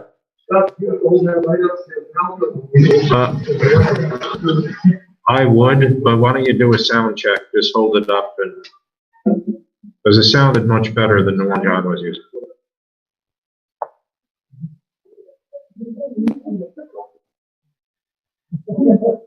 Check one, check two. John, can you turn the game up on this a little bit? Turn the game up. Right. Turn this. You can't turn this up. Check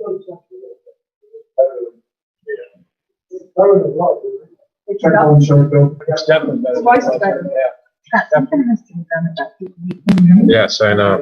Okay, good.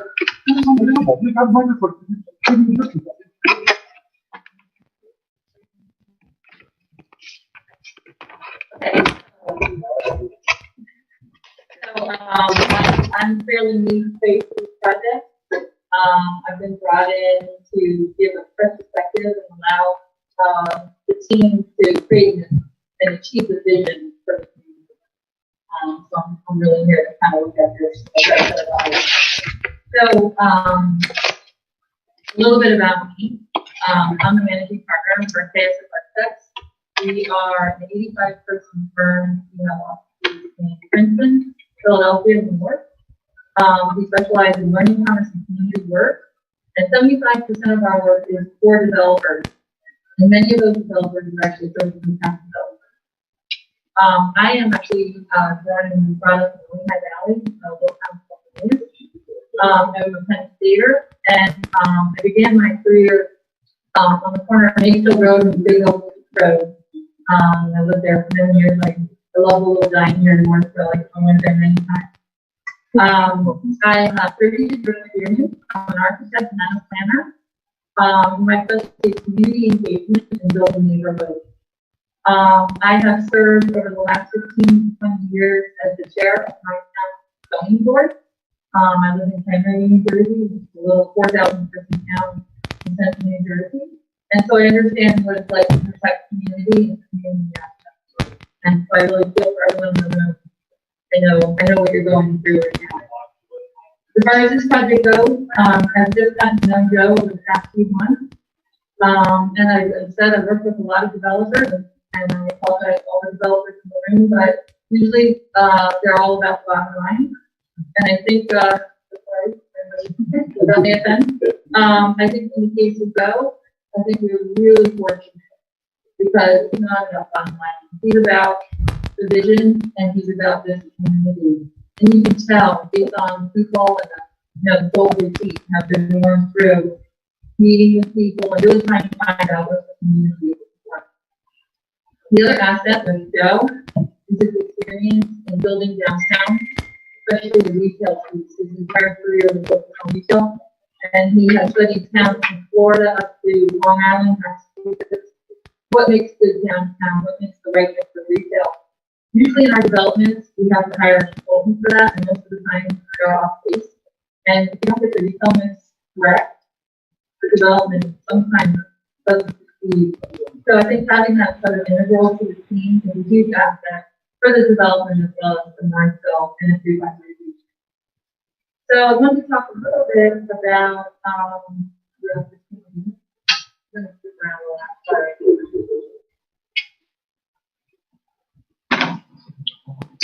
Okay, right now I'm looking at a map called Context, and in this map, Delaware River places down the center of the sea. The site is actually right in the center of the sea, and has a red line around it. That identifies the site. It's actually around 37 acres, and this site is actually a huge opportunity for Morrisville. And the reason why it's an opportunity is because right now I see it as sort of an underutilized asset.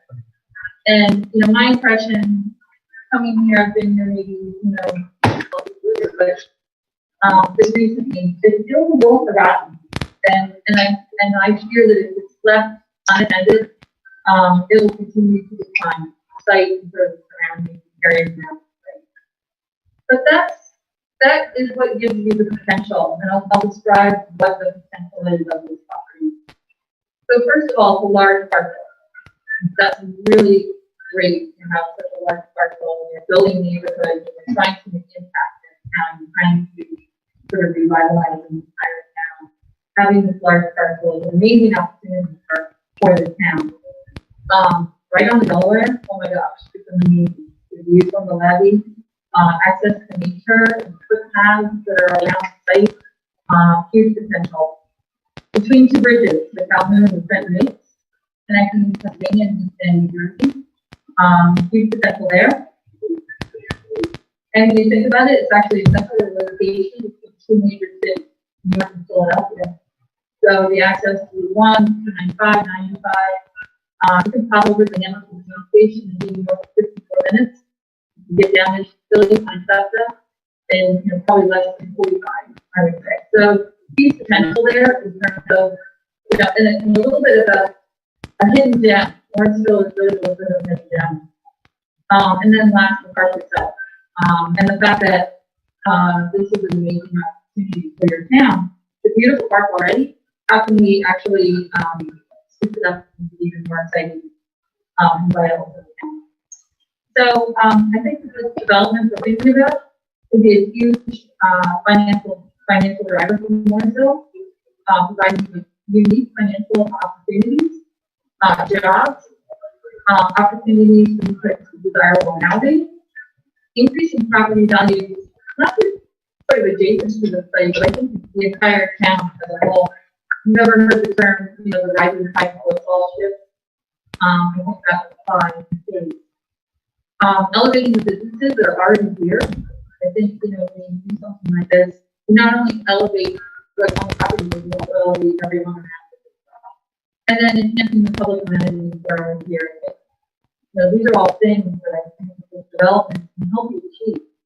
And so as a professional citizen of my own community, I would actually recommend that you see this opportunity, the time is really right now, to make this community asset a place that will benefit more.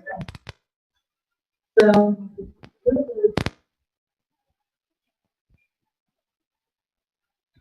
is a closer view of site analysis. And I will talk a little bit about my, this is actually the same view closer to the center. The site is bordered by Delaware River, Central Park, development in the center, Delmore to the west, Trenton Lake south, and Calhoun to the north. So I wanted to talk a little bit about my background and what I do. As an architect and a planner, I do a lot of research into psychology of the built environment. I want to talk about 3 areas that I research. First is called biophilic design, and it's the understanding that inherently people are really desiring the opportunity to connect to nature. And then it comes out of sort of our human roots. We were hunter-gatherers, we were against society, and as time went on, we became industrial, and now we're basically a society that I call wires, everything like that. But there are real psychological and physical benefits. Back to interest. Think when you're working full day and then you go out and walk the dog, how everything in your body just kind of relaxes. This is what biophilic design is, giving people access to natural materials, natural settings like this site will have. Second piece that I study is place and what this place means to people. People want places that are interactive, immersive, and inclusive. You want to go to a place and feel like you are allowed to go there, you're included. You want to actually interact with other people at that place. And you want to immerse yourself in the place. And so the goal of this project will be to create places, and I'd say multiple places, because they will have many, places that can attract people of all ages, genders, races, and socioeconomic classes. Places that get people excited about the experiences and the activities that are happening here. Places that feel safe, healthy, visible, timeless, friendly, and welcoming. Public places like streets and parks that can be used in new and powerful ways. Places that celebrate your local businesses that are here, make them more transparent to people not only in this community as well as people from the region or other areas come here. That also helps build economic sustainability. And last but not least, places that express your vision, your identity, your values, your legacy, and your heritage. A place that's really more so. So the third piece that I study is actually community. And understanding what community is, there's the basic building blocks to build community. And those building blocks consist of basic needs, basic human needs like housing, healthcare, food, recreation, and education. Think about everyone you know. They want those things in their life. Can you hold the mic up more? Hold the mic up. Sure. So what we've done in this development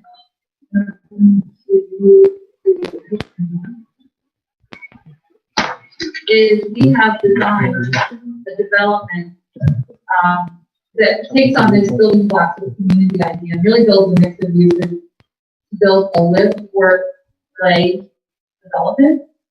So this development will include retail, housing, restaurants, food, healthcare, and recreation.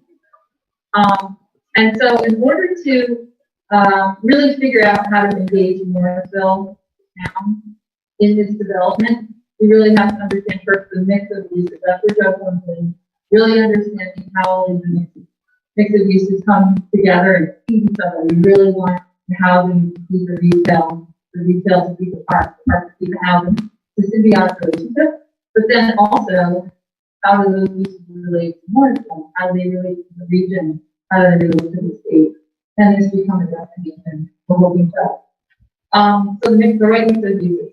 The right distribution of uses is another piece that really has to be carefully considered.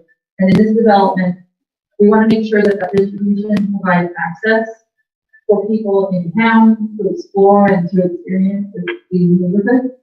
And the way it's put together is we have a bookended development where we have the commercial district on Bridge Street, on the Trenton Bridge, and housing by the Williamson Bridge, and then the park is in two levels. The next piece that we really want to do as we consider the development, and people are probably looking at drawings and things like that, but we're not really asking anybody to comment on the designs or the layouts and anything like that, because it's so early on. We're really just trying to begin the process of establishing the vision for the project. And so what I'm walking you through is strategies that we use in order to kind of engage you as a community. We take these uses and we create a series of places within the development. And so those places are pedestrian friendly neighborhoods and they belong to Morrisville. So the first neighborhood that we're going to talk about is the Bridge Street development. And that is a very vibrant experience along Bridge Street, right after you come across the Trenton Street. There's a picture.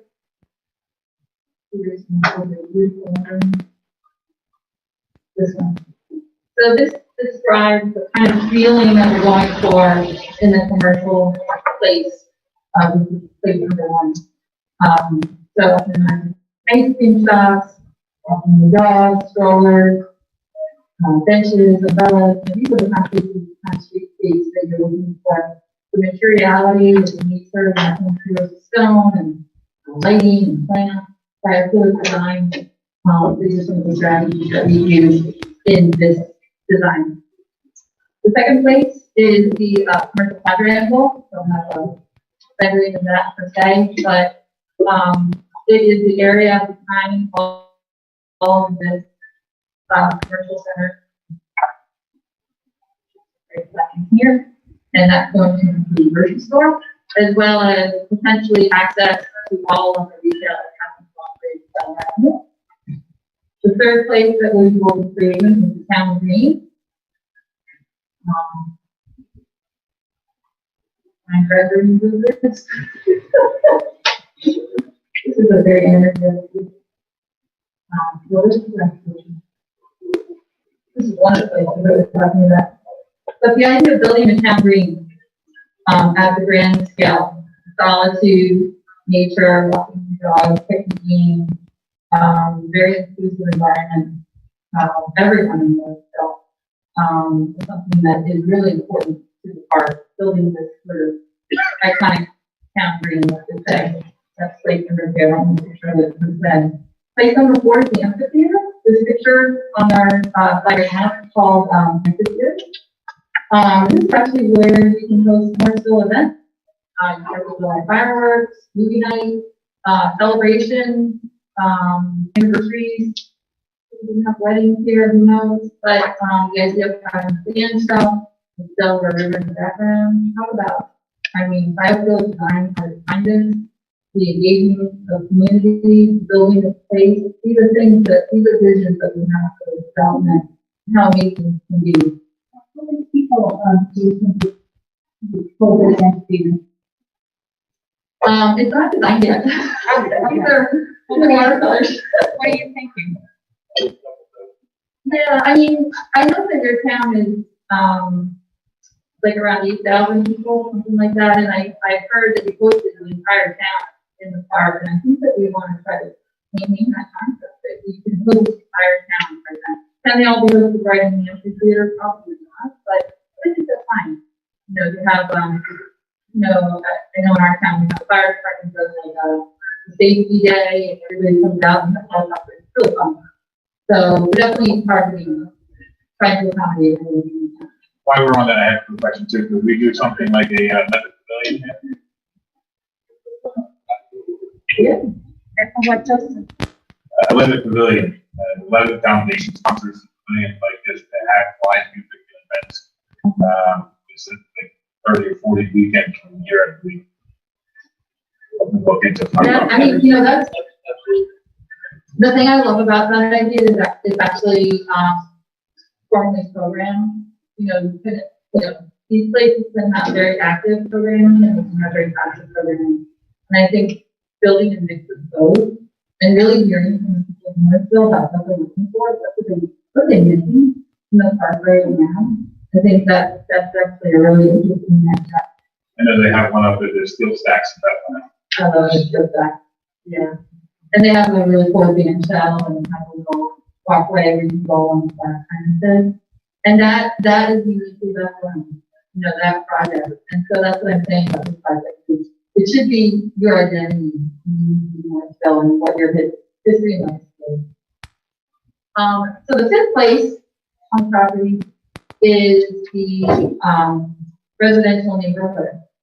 And I'm not going to get too detailed in the wrong direction. Okay. Sorry for making me. Okay, so this residential neighborhood is really important to the people that are on Central and Park. They're kind of like hidden back in the back there. Let's just say they're not being connected anymore. And I think that what we would be proposing is a way of actually connecting that neighborhood through this neighborhood up into Morrisville itself, across Delmar. And so I think that's really important to make everyone feel like they're part of Morrisville, to remember that neighborhood is here and allow them to become a greater part of Morrisville and give them greater access as well. These concept plans about the residential neighborhoods and the buildings, how many people do you think would add to them? We're going to have the afternoon.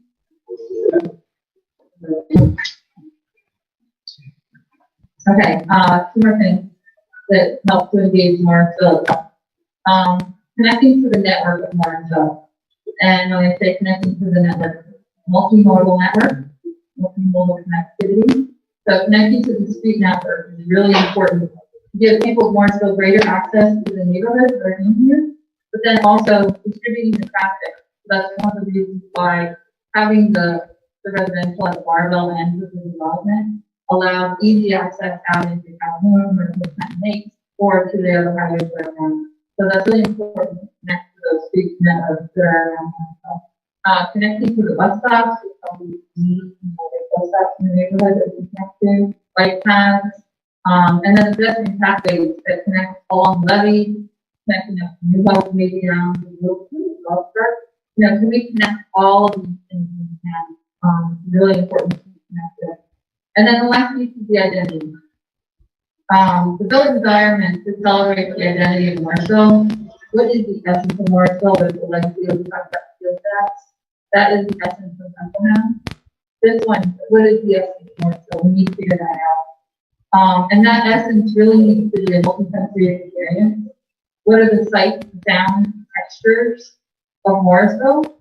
And the reason why it's so important is because once we understand that, we can build a very safe and vibrant, not only daytime, but nighttime environment. People are going to be home.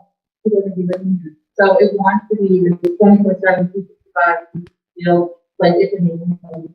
And then what are the seasons and the opportunities of the different seasons, like snow, ice, fall leaves, those things. How can we celebrate those different seasons through beautiful access solutions? So development that really is authentic and is Morrisville, that's what we're really going to do.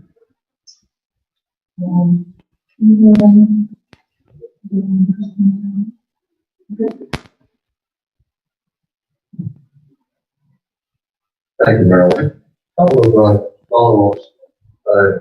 Governor Grant whispered in my ear that he anticipates the amphitheater if it were constructed on the scale that's shown here. That's potential seats, maybe 6,000 feet. Let me go back a minute here. This plan shows, if you compare this to the plan we showed for the recreational area the last time, there have been some changes. What we showed last time was what I'll call an active, developed recreation facility rather than a park. This time, what we did is we left what I understand to be the people of the championship team in 1955 played, just because we thought that might have historic significance. We left the playground, we understand it's relatively new. We put the amphitheater there for concept.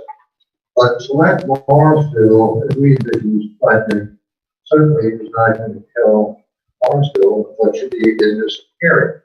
It's by acreage, it's highlighting green, it's 14 and a half acres. Obviously, you take the value off, it's a little bit less than that. That's the scale of this. It's the largest single piece in this project. There's a lot of potential there. It would be up to council to work with us to say how they prefer to see this develop. And I will tell you how you will your part. And I think that's important too. I'm going to introduce Dave now. We can come back and ask questions, but I think Dave is the next speaker. He's going to tell you about the type of residences that we hope to include in this project and why it's important. What it's going to do for you and what it isn't going to do for you, probably just important. And how many people could be anticipated. And you'd like to tell them a little bit about yourself. Thank you, John. My name is David Mino. I'm with Mino and Morrisville Architects and Planners. We're about an 85-person firm based in Lambertville, New Jersey, and Newark, New Jersey. And our core business is planning residential and mixed-use communities such as this. And we are very excited about what can happen here in Morrisville and what can do for the town. We are seeing redevelopment in many locations revitalize older downtown. And part of that happens to the new population will be here, but part of the population who will live here will be part of your town right now. In other words, people's lifestyle changes over the years. We really expect two distinct markets for the residential community. And both of them are renters by choice, not because it's the cheapest in on themselves, but because they're choosing a lifestyle to live in a luxury dwelling unit. The two main groups are empty nesters, people who, many of them will have lived in this immediate area who may no longer want to take care of a single family home. They'd be selling that home and keeping an apartment here, they'd be buying a place in the Carolinas or in Florida and splitting their time. But they want to be here because the families here, where they work is here, where their place of worship is here, relationships are here. So they want to stay in more, and this allows them to find a carefree living environment. And they may not want to get mixed up in the for sale housing market anymore because we all know the ups and downs when we're ready to sell. It may not be the right kind of stuff. So many people my age and older are really becoming a lifetime livers. The second group that we see are younger working people, young professionals, young blue-collar workers who have a good income and are starting their living experience in this area. And because of the relationship with Trenton and the Trenton train station, you have an obvious commute market to New York. Hopefully when this pandemic ends, that market will pick up again. But we also already know that many people who live in this surrounding area of County work and commute to New York. That may not happen as much in the future. There may be only 1 or 2 days in New York, and the rest are working from home. A Zoom meeting, the filming, and most people generally are childless when they get pregnant and have a baby here, live here for a couple of years. But these buildings are elevator sort of buildings, and it's really proven that people with school-age children, once they hit school age and don't really have their rights, they want to live in a different environment. They want to live in a townhouse. So we don't see very many children populating these buildings. In fact, approximately 80-85% of our units are either studio units or one-bedroom units. So we're planning a rather small mix within the project itself. So let me take you on a little trip if I can go back here. Okay, the first area that we're going to talk about is the more northern area, bordered by the levee on the northeast side, Belmore, and then the park is directly to the south of the lake. What we planned here are, first of all, 3 smaller buildings along Belmore Avenue that really relate more to the scale of the residences across on the western side of Belmore Avenue. And those are 3-story buildings that we try to make that park behind those buildings. So what you see along Belmore is really great landscaping and good architecture. So that's the kind of experience we want to say. And then our main entry to the larger apartment buildings comes into a boulevard and has pretty much like a European motorsport drop-off of the main lobby street to these building complexes. These buildings are built with 4 stories of residential over parking. So there's garage parking that you really won't see. So that's one of the beauties of the project here. A fairly high number of units, but very low visibility of large parking lots. So up under each of these buildings. In the ground portions of the building, the actual building lights, if you try to, just like you would at the ocean, if you wanted to take advantage of views of the ocean, you would put your building parallel to the ocean, because half the units wouldn't see the view. So we turn them perpendicular to the river and Trenton and the park. And so everybody has a view, an angle view to those river views. But we also create some views with these rooftop outdoor amenity decks where we have pool deck and seating areas and fire pits, we have outdoor grilling areas, those types of things for people to use. And not much of our amenity space in the building, such as fitness centers and programs are located adjacent to those.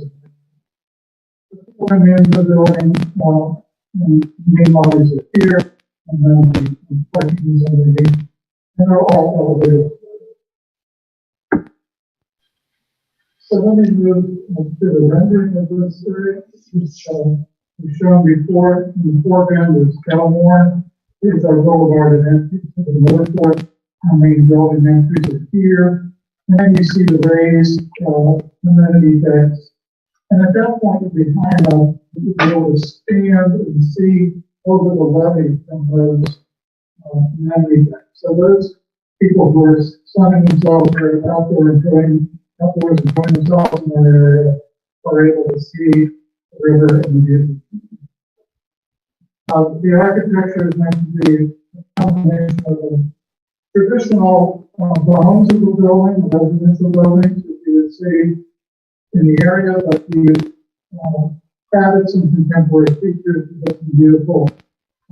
Living rooms that sit on these corner tower elements and provide glass on both sides of the living. We also probably would have on top of each of these 2 larger buildings a rooftop amenity deck. It would be up on the 4th residential level roof, and that would have views, even better views out the river, especially nighttime. Hey, Scott, can I interrupt for one moment, please? It might be in a courtyard, taking advantage of the architecture we're showing here, the stone and horizontal siding, some brick and metal panel. a nice sort of combination of traditional forms with a little bit more contemporary style. This is where we see people going today. Many of the people who are going to be living here have traveled to great locations around the world on business and pleasure, and they're spending that kind of time they enter their building.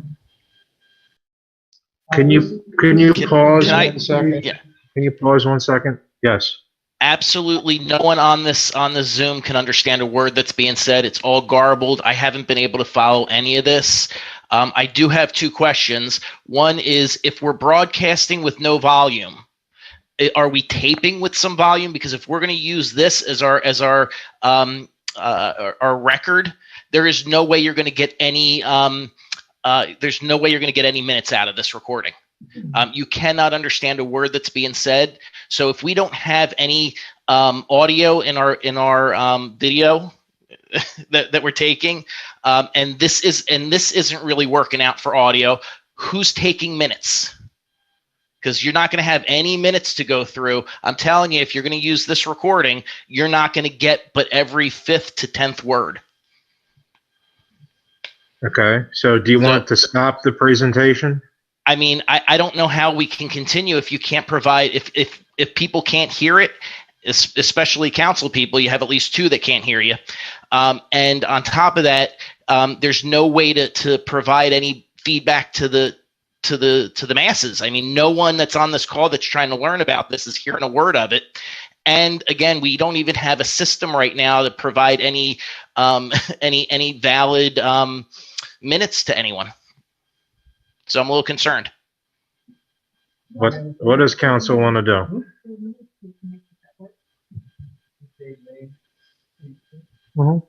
Is your tape working? So is it possible for us to use your tape? I will absolutely send it to Mr. Mitchell. Okay, great. But, We have a community volunteer in the audience who's recording the whole meeting, and we will make it available every which way we can. Okay, thank you. Okay, so can the presenter continue? It's not up to me. I was just giving you guys the feedback on what we're dealing with on this side, because I know you don't know. Yeah. If you have a valid way to make sure we have minutes and a way to provide this information to the public, I'm good. Okay. But that's not from the very beginning. I would recommend that we continue on at this point, but I would say you guys got to come back and do it again when we get all the technology working right. Well, would you be able to do a presentation to the public in general? I mean, we've heard it here. Would you be able to do something to the public in the not too distant future? Not necessarily this official presentation, but some kind of a public forum for the general public to view the plans and. This probably goes against the COVID rules and all that, but if you were to put your mask on a little bit, you don't feel comfortable doing that, and others around you may not feel comfortable with you doing that, but pulling the mask on will improve the audio greatly. But I completely agree with Mike, because I'm listening to the same thing Mike is in my headphone here, and I can't understand the thing that's going out of this room out to the public. I honestly, I would not have an idea what's going on in this room listening to it if I wasn't in there. Parker. Yes. Yeah, I agree with that. I have 2 questions. One, the last couple of meetings that we had, I could not, specifically at home, couldn't hear a thing, but somehow we managed to get the new. You would only hear the people, like, I can hear Mike clear over this because he's on the same Zoom call I'm on, but we're only on the Zoom call. The public isn't. If you're not on the Zoom call, you can't hear a thing. And if you're on the Zoom call and you're talking in here on that microphone, you can't hear a thing. And that lavalier mic is not designed to be talked into like a stage mic. Yeah, but my question to Mr. Mitchell is, how did we manage to get those minutes when we could not hear the public speak before our last meetings? We can catch up between the 2 videos. Is that how we did? I'm just saying, we managed to get 4 minutes before. Yeah. Even though we couldn't hear the public speak when they came up. All right, but I agree, I think John, I don't think you're asking, you had mentioned in the very beginning that this was a partnership and you wanted to be able to meet with the community, the planning commission, whatever we had chosen. I think this would be an opportunity to set that up, and maybe we can work that time. But I do believe meeting with the public, to hear more. But it's just I think we saw people downstairs waiting to get in. No, everybody's up here. Okay. Only issue with the public is you have COVID and you're trying to figure out what we're after that. And maybe something along the lines of it, maybe a public Zoom meeting where you give your presentation and then afterwards have a question and answer session in some sort of orderly fashion. I know there's going to be a million questions. It's going to be difficult. I was going to suggest if our fire department group, or maybe we could use the fire department, have the doors open and just I just thought about that, but it also puts the fire department at risk if one person's going to go in there. They're shut down to clean and sanitize and like put some of their people at risk. Maybe another venue, not one that's emergency service. We all the doors open. Or we just have find a nice night and have it down there on the stage. I don't know. And the only other, just throwing it out there, maybe if we get our sound system, maybe do a presentation back here. And another day, just continue with what was going on now, so that at least the council gets to. But you would be able to provide that to the public. You could tell them. No, I mean, access to them. State names, and then you can. And there's also a private video. Got a memory card there, right, Dave? Yes. So we want to continue, and the only option is to adjourn the meeting. I'm good with continuing. Off in front of the people in the room. But that's the only option we have. Repairing the system on the fly is not. Now, I think we just need to understand that because of the technical difficulties in COVID, yes, it's going to be longer and more arduous than we had planned. Not planned, but it would normally be. Because we're going to have to make special arrangements to make things work. So shall the presenter continue? Yes. Why don't you continue? Thank you. Sorry to interrupt. Again, what you're seeing here is the amphitheater, which Mary Lee talked about earlier. And this is just adjacent to the building.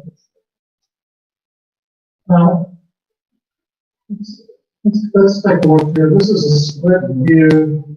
Let's focus on the drawing on the right. This is the corner site of Bridge Street going over the Trenton Bridge and Belmore. And we have an environmentally sensitive area for the river, the Independence project, and following the site, the Franklin site, but we've designed the building here that sits on this corner, and really becomes an iconic building. When I show you the architecture, we made this a little bit more industrial feeling than some of the other residential buildings that are closer to the residential neighbors.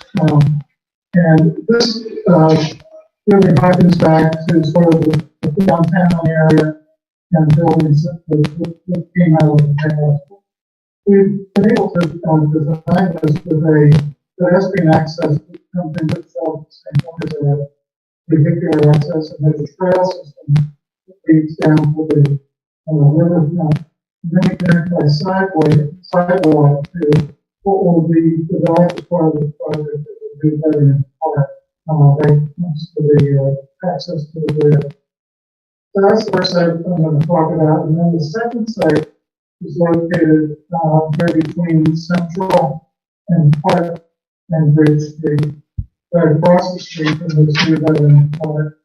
And this is a U-shaped building, and as you know, the topography slopes from a high here on Bridge Street down, as you go down Central, it drops almost a floor at the end of our property here. So we're having a 4 stories of residential over parking, but the parking will be totally oil grade on the Bridge Street side, 4th Street.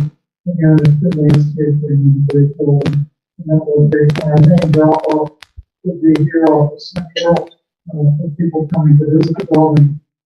Parking and the youth accesses off of this parking lot for those. Again, this is a huge space building with an amenity courtyard and pool overlook the whole building. So here's a view that captures both of those buildings. Again, we're looking at Bridge Street to the Trenton Bridge. And here you see the 4 stories dropping down to the lower parking level. You can get it at the same time. And then here you see the building, and again, 4 stories over 1 level of parking. And here's our main entrance for here, pedestrian access over the railroad tracks to get to the park along the road. I know these are concept drawings, Very much construction. yeah, but the railroad tracks are still being used. They will. But here it looks like you're overlaying. No, we're not. If you go back to this drawing here, the road tracks, you can see the curved line right along the field here. And they will be maintained, and that's still to be access. We see across them once by vehicle, similar to where the cross today, and it's just a new thing. So this is a rendering which I think is pretty accurate. It shows for the U shape of this building, the vehicle portal in the back, and then the U shape of the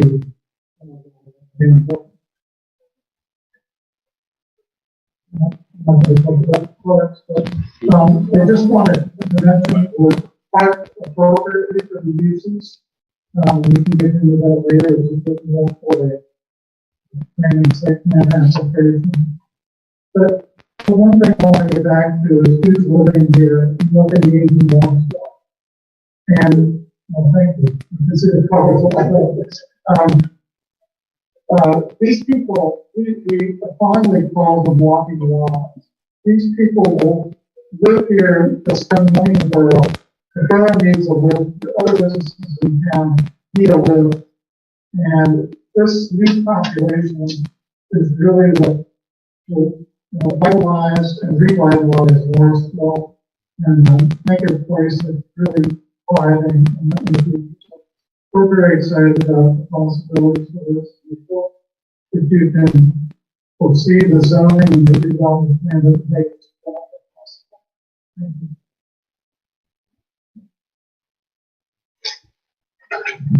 David, before you sit down, one question was asked, I think you can probably explain your experience with the question. There's approximately 500 apartments here. How many people would be living in these, in this community with quality units with them good? And how many schools are there?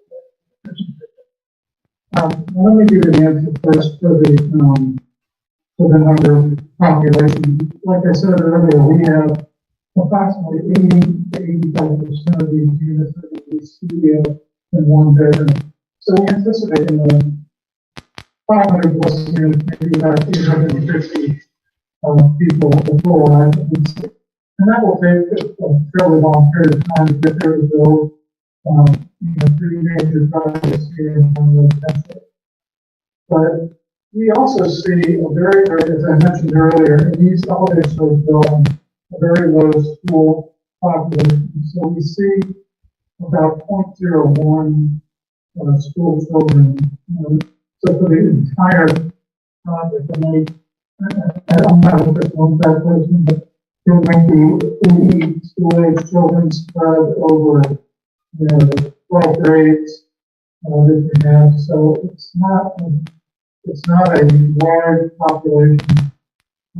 School-age population, but it's really good county administration and working people.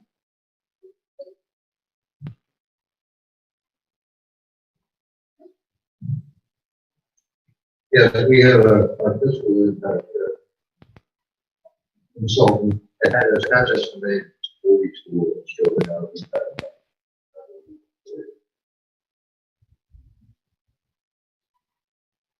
Like just next to ask Peter Stanfield to touch briefly on the commercial component is the project and the vision that we have of that perception of the project.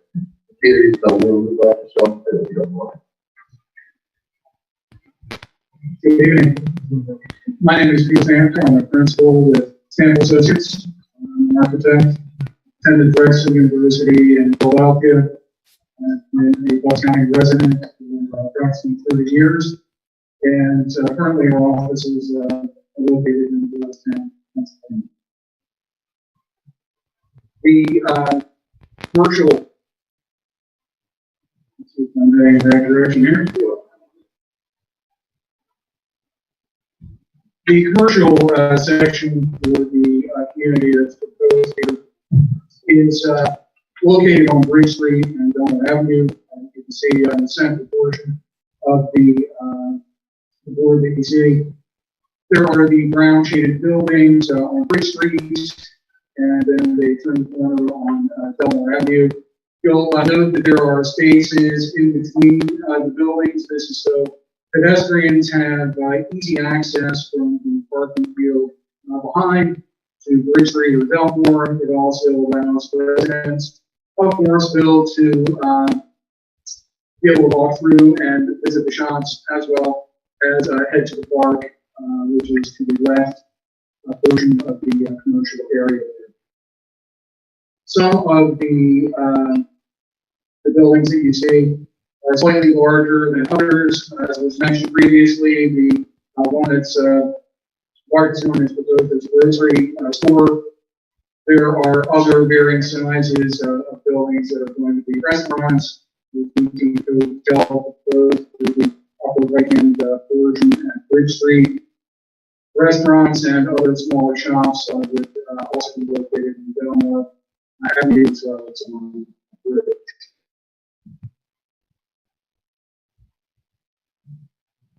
So this is our conceptual view of the hotel. The architecture is more traditional in nature. We felt it was in keeping with some of the historic detailing that you see on some of the buildings in Morrisville. You'll note that the sidewalks are fairly large on Bridge Street. They vary from 18 to 20 feet. This allows a number of different things to happen. You can have pedestrians walking past. It allows for outdoor dining. You can see there are tables, chairs, and umbrellas that are in front of the hotel, as well as the building to the left, which is slated as a restaurant. You'll note that on the restaurant portion to the left, there is a food deck for dining as well. So again, in this COVID era that we're living in, we're trying to provide as much outdoor dining opportunities as possible so that people can still go out, enjoy a meal, and also be safe while they're out.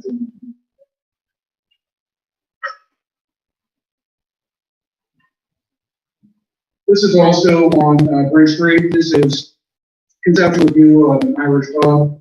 Again, you'll note planters, there's outdoor furniture, bike racks, benches, trash receptacles, landscaping that you see. To the left of the Irish pub is one of those walkways that leads you to the parking area. So again, it's going to be tree lined. It's going to be something that has nice landscaping. You can see that the sidewalk again is a nice wide pedestrian-friendly sidewalk, and you can still have outdoor dining without impeding people's ability to walk up and down.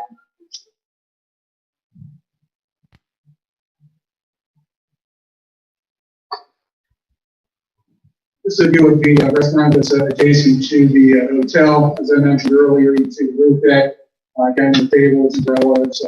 Depending on the weather, we have some of the propane heaters that provide heat, and this starts to get into the fall weather. Also, once the corner is far down, this allows for more outdoor seating in a covered area. So again, if the weather is a little bit inclement, you can still have people enjoying the meal outdoors, even when it's raining. They can still eat outside.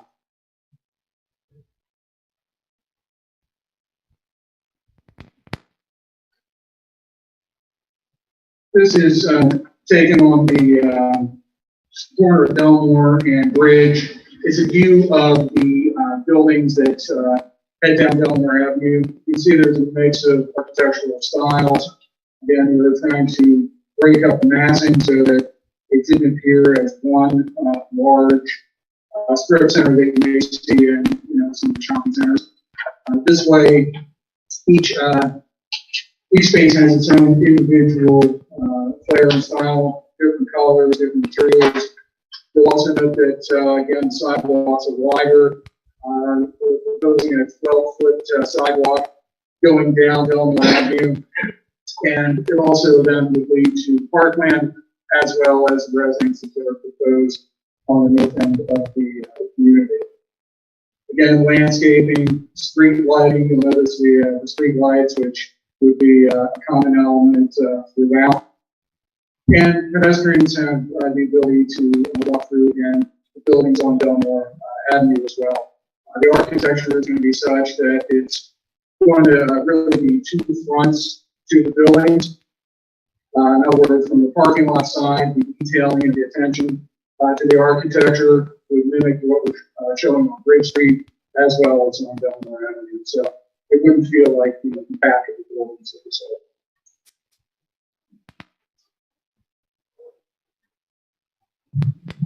And this is just another view of those buildings on Belmore Avenue. Again, you can see there's varying heights of we're looking at the massing proportions and the scale. So spaces have some individuality. They don't compete with each other, they complement each other. How many jobs do you think this will bring to Morrisville? Just like an around estimate. That's something I think that probably would be better answered by the one consultant who dealt with the financial aspects of the project. It really, in my opinion, it would depend on ultimately who the end users, the tenants would be for the commercial and retail space. If it's a restaurant, that's going to provide a certain number of employees. As an example, if it was a eye care place, that was a proprietor and maybe one or two staff, obviously less than, say, a restaurant which may employ 40, 50 people, depending on the number of shifts and size and things like that. Just an estimate of what you think what you all these buildings are occupied, what you think. Like 200 jobs, 5,000 jobs. Just an estimate. John has the report, he can answer that. I have a report, but we did today, we won't show you, we did in fact take a look at that. If you were to go through this,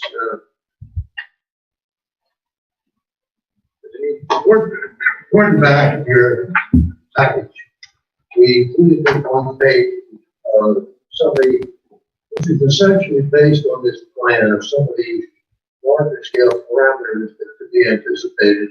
If you look at the last line, projected jobs, there's a lot of jobs obviously in the construction phase.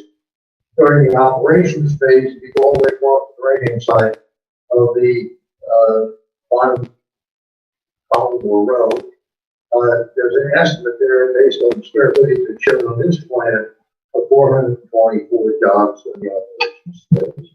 So preliminary, obviously, as Peter said, it depends a lot on what the final mix is. But that's based on the mix that we show here on the plan. Right. So we haven't ignored the issue, it's just that this is about the best information we can give you at this very preliminary stage. I have a quick question. As far as the roots of my are there going to be any solar, I've had people ask me about the community solar electricity generator, and not that it would power the whole thing, but over the last several years, Morrisville is not a stranger to power outages. I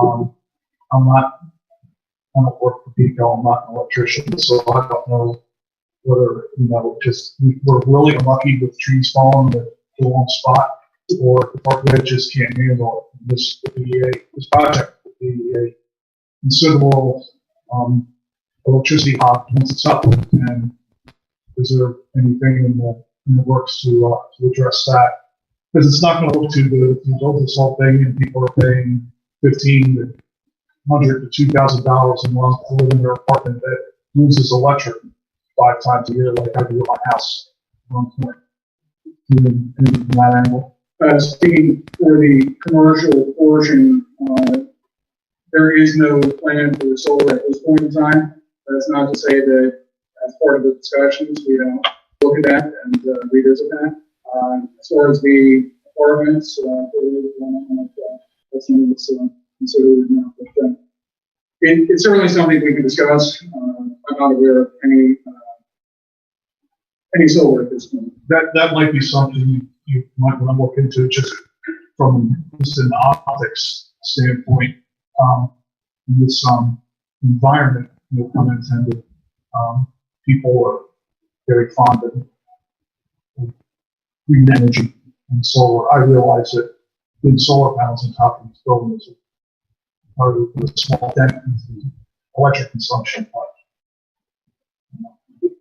might be something you want to think about. I'm not telling you that this would be a bad idea. Thank you. We'll certainly consider that. Thank you.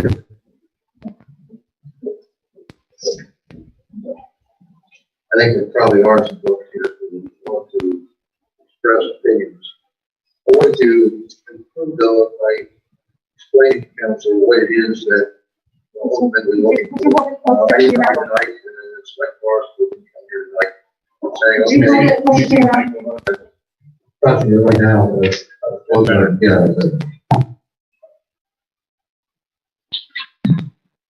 but we need sooner rather than later either a decision from council that like to move forward with this project or tell us that you wouldn't have an interest in moving forward. The reason for that is at this point, as I've said at the beginning, because as far as we can go without a buy-in at this point. There's going to be a lot of time for discussion concerning some of the design elements, the recreational element, but it's going to take a lot, it's going to take plenty of time for us to proceed, for example, with the redevelopment part. They're going to need, before you expand the redevelopment district, they're going to need to start the process of negotiating the acquisition of the underlying fee. Only the redevelopment authority can do it. We can't go. We have no leverage to deal with the churches that own that. We have no ability to negotiate privately with the all of that can be done only through the cooperation of both the borough and the development authority. So all that stuff really has to be done before we're going to be able to go back and submit preliminary development plans to you. We're not trying to shortcut planning process. We're not trying to shortcut the planners, all of the bodies that you have in this municipality. And we certainly are willing to be with anyone who wants to meet with. But we need to have that buy-in sooner than later. We have enough of people who say, okay, we'll cooperate with you, but they're not going to sit back for 4 or 5 years while we go meet with everybody and try and fine tune the plan before we even start through the process of acquiring properties that have to be project. So ultimately what we need is approval from council of the development concept in broad sense. That doesn't say that we have that gives us a right to do exactly what we show. You know that's not how the land development process works. But at this point, if you're not in because you're down, you're talking about the large part, then you don't have a project.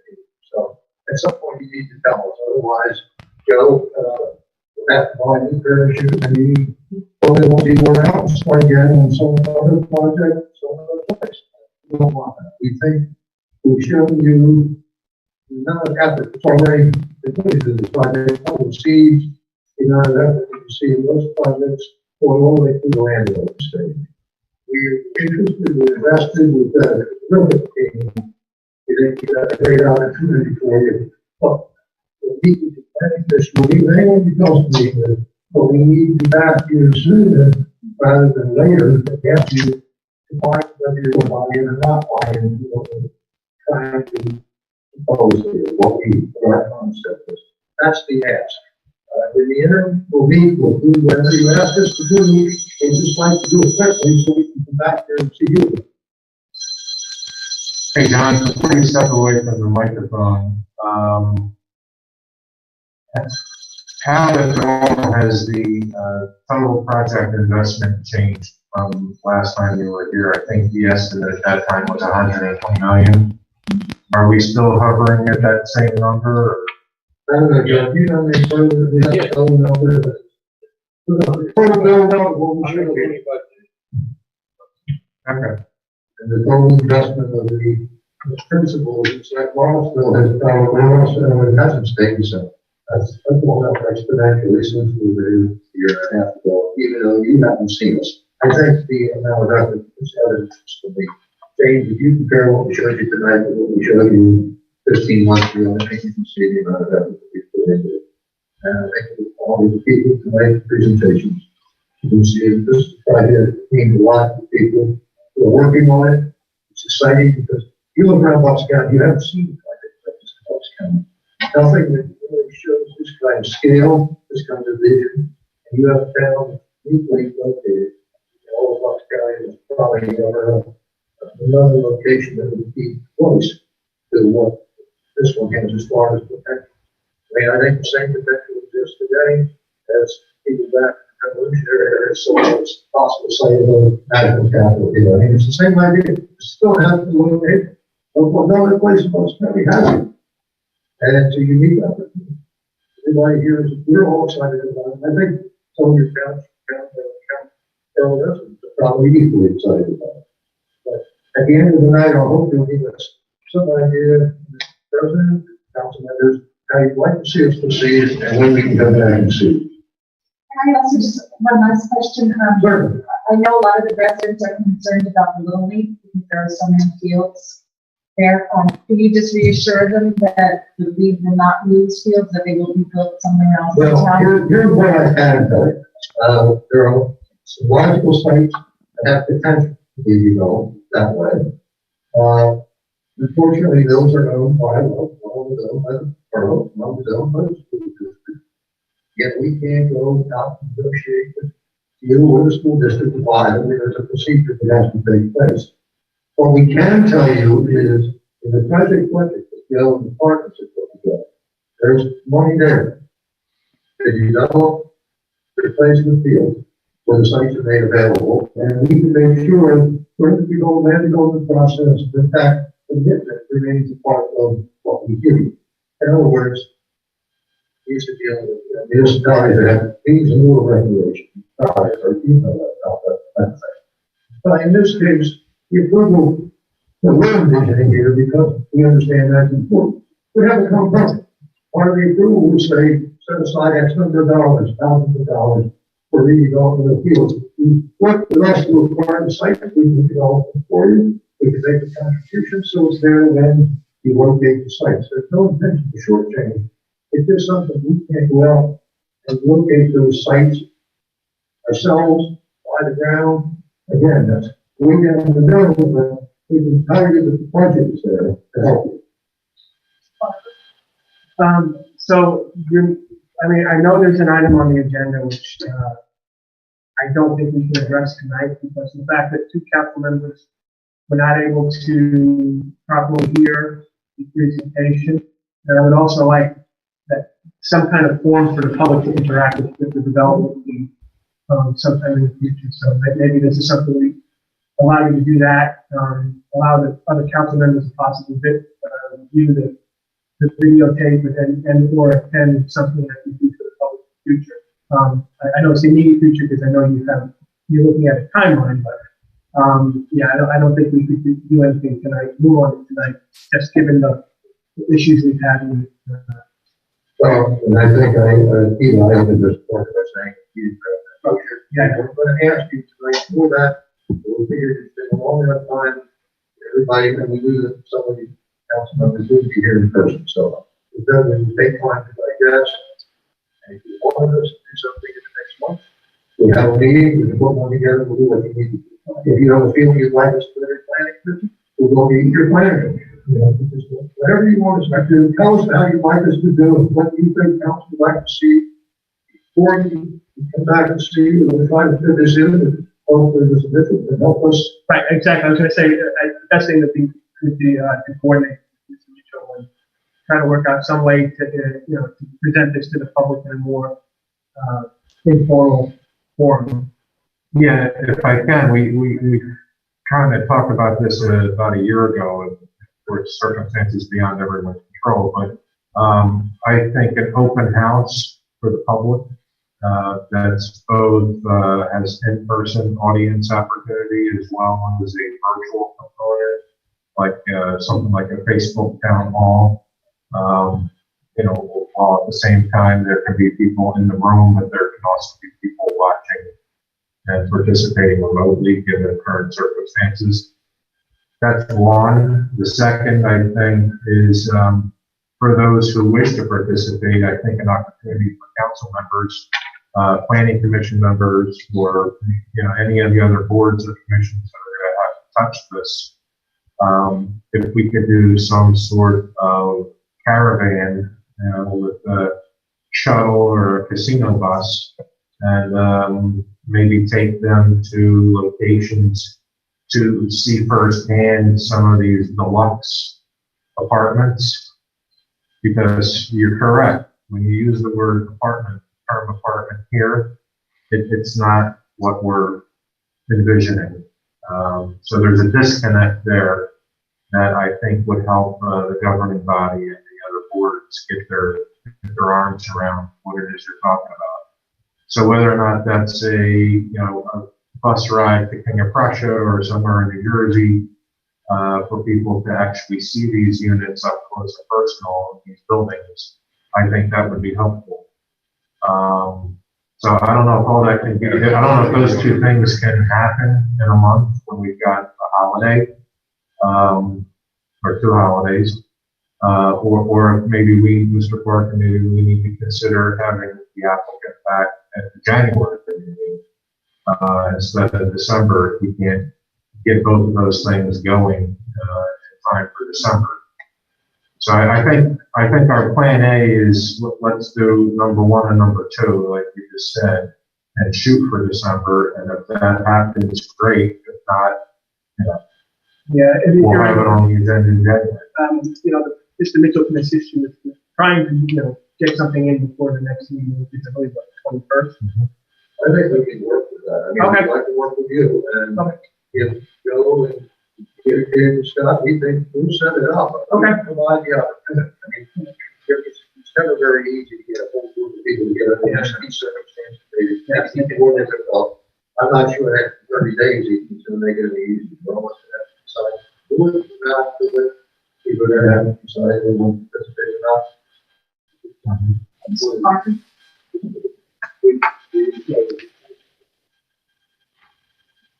If I could jump in for a second. Well, Mr. Grant is saying that it is, there are slides here, and you have them in front of you in the packages that would help, I think. I'll go back to them quickly here. And Dave's look well over them too. Yeah, you have to keep it as collect data between what these are you have. What he shows here are the typical things that, you don't have these kind of amenities in your apartments. This is the kind of thing that I think you can see when they.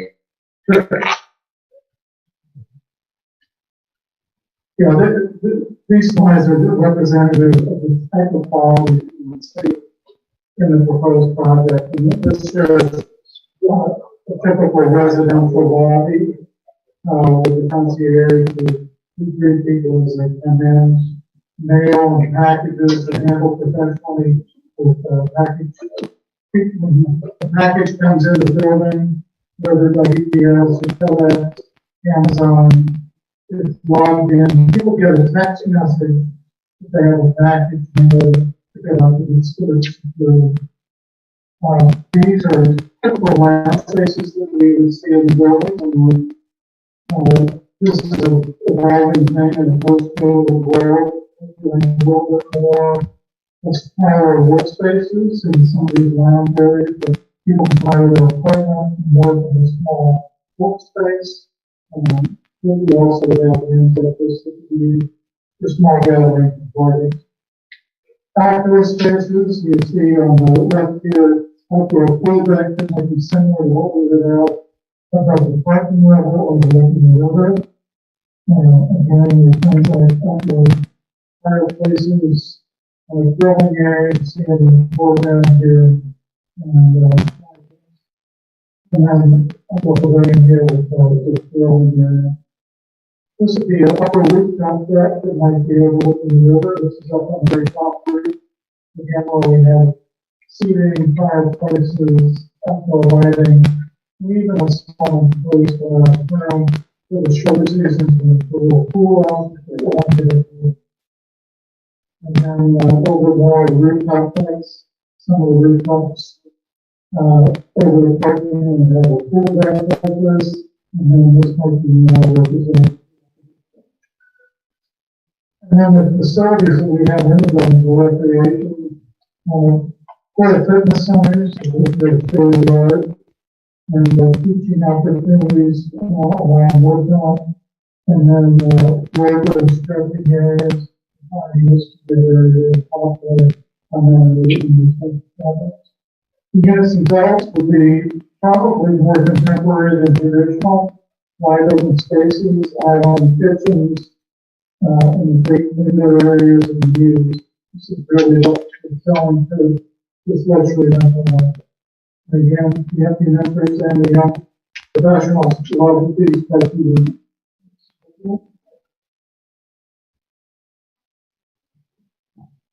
I think it is important to take a look at this kind of humanity because Joe just whispered in my ear when I sat down next to him that he canvassed all the apartment complexes to see who let folks come through. And he's only been able to find one complex in this area, Pennsylvania, that will allow visitors, whether they would entertain a whole hospital, I don't know. I understand, yeah, I know a lot of them. And that's a problem, and that is part of the problem with trying to get a hospital to people out there to see what's around. Well, I think it would be a small house. But what Randy's showing you here, I think is should not get impressions. So we'll see what we can work out. Okay. I have a nice question.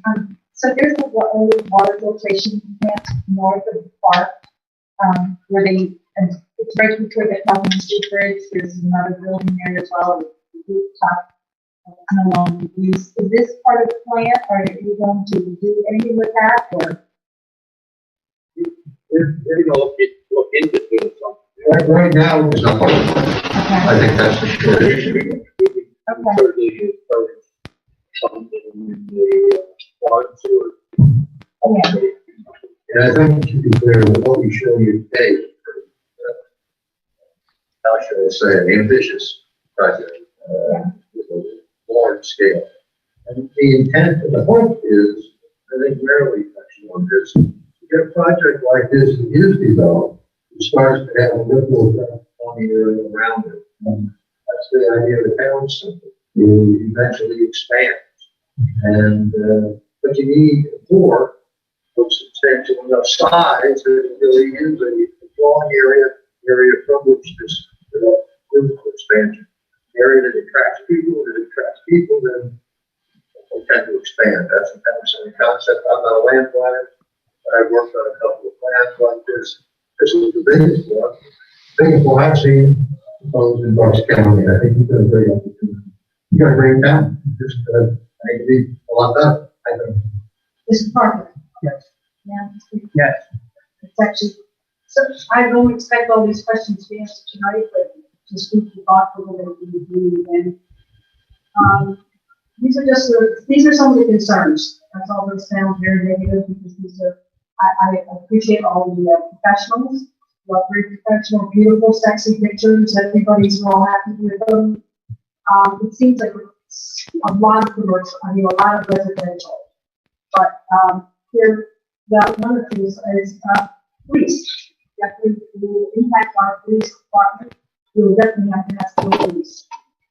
This includes a 10-year burden, even though the burden is, that is, someone's explain that to the, I can explain it anyway, is that the 10-year burden, isn't a big, taxes for 10 years. Well, we always need to be negotiated. It's not given. We certainly hope that you would help us out providing some incentive, but then again, that's only going to see the impact long term. So, I mean, that's up to us to get. I want people to understand, I don't speak for all the people from Dunmore, Parton Central, but the impact this is going to have on the people that currently live there is going to be enormous. And there are no pictures of the back of these beautiful buildings. If you have a hotel, you have a loading dock, you have what, you have some ugly this to all businesses. All you have to do is look behind the 7-Eleven parking lot, 7-Eleven down here. You look behind the stuff and stores, you don't have backs, you don't have back sides. So. Our concept here, and they show you that we can work around that. It's like about the 7-Eleven. Well, and that's not a very good example, but it is what I'm referring to. No, but I can show you some of the projects that were built more recently, some of the smaller retail centers like built retail. And you're not going to see loading docks in that. They decide this. They have trash dock back. All of these are designed, I mean, I don't think, quite honestly, you've got too much of this modern style commercial that's still around the town center concept, and that's what we're going to do. This is something, because otherwise, it's not in anybody's best interest to have a project that generates protection for neighbors before we even start. We've got to convince you, we have to convince them that this is all beneficial, and we can handle these kinds of comments. But that's great, as I said, it's part of the project, yes, but it's way down the road. I may be ahead of myself here, but it's. Well, you're not ahead of yourself. You're not ahead of yourself because those questions are going to be asked will be the public, but as I see it, in a lot of time to plan those pieces of this puzzle. That's kind of the immediate steps, the buy-in steps are going to take a lot of time to implement. And that's where we need to be on it. Get started, it's going to go forward. Ultimately, you're going to have control. You control this project going forward. You have to work with us. We have to work with you to develop the zone. Right now, this is a zone for this project. We have to convince you that it's right. You have to pass the orders. Well, we have to entertain it and hear the plan. We have to, your consultants have to look at it. You're going to look at it. I struggle with having a cheap hotel as soon as you come off that bridge. I just do. I mean, the congestion, the traffic, I know they're doing a traffic study. That's great. Couldn't do it without it. But it's already, there's nothing there and it's already crowded. So once this becomes a reality, it's going to be very troublesome. I would suggest sorry to say that. Traffic engineer to try to tell you this. I mean, I don't know that they'll guarantee you that would keep those down. One of the things I would think is it probably doesn't generate as much traffic. Mr. Parker, if I may. Hold on, Mike. Hold on. Okay, sorry. That's all right. Everything on the traffic though is people use that Trenton Bridge so they don't pay the toll. Maybe we'll start paying the toll.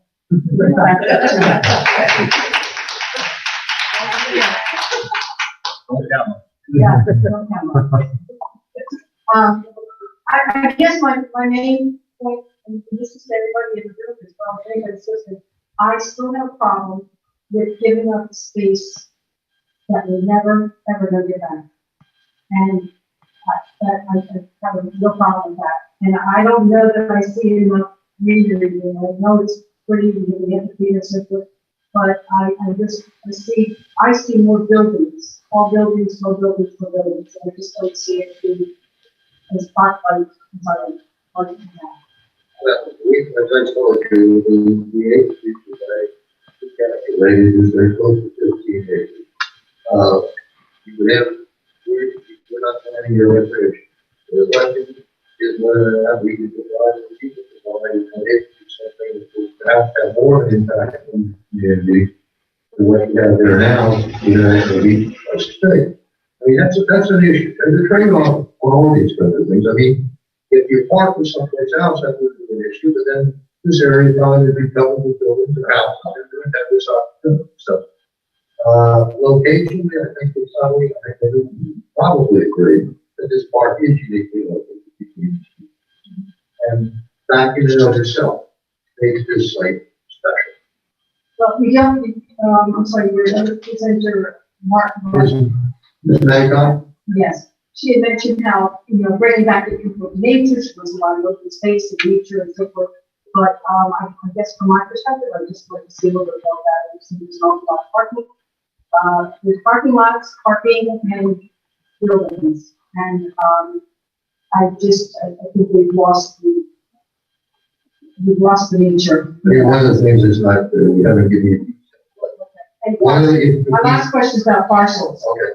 And I'm curious as to how the expectation is to, how are they going to be broken up into different parcels? Are people going to actually just store or are they going to own that piece of that property? Or is it as a whole?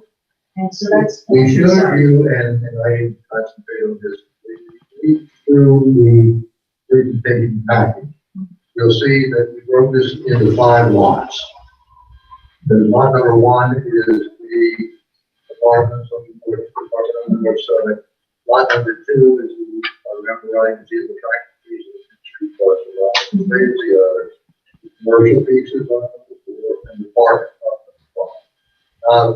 That's one of the problems, one of the reasons we have to use today. The existing parcels, you couldn't do anything like this without being all together and separated. The commercial will be owned by one owner, so you don't have individual people taking care of their sites. It's a commercial project that will be under one ownership. Each of those apartment lots will be under one ownership. They may not all be under the same ownership, but each will be under one ownership. So we deal with 4 separate owners, not 500 separate owners. I think that's also the with projects with the style development, building and all there's only 76,000 square feet of well, retail commercial on that plan. Again, you need a magnifying glass, I think, as well. The detail is in there on each of those breakdowns to show you exactly what we propose. We also show parking on there. If you do your arithmetic, my guess is you include this, but we're showing exactly best parking and what the ordinance is currently required. We have projects like this with mix the residential and the commercial.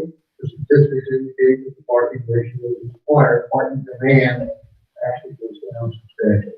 And you don't need 5 per 1,000 square feet. You need fewer. On these apartments, the studies will show probably somewhere between 1.2 and 1.4 spaces per apartment. My guess is that I look at the ordinance, I'm going to see a number that's more than that. But all those statistics are available, readily available, and consultants can provide them to.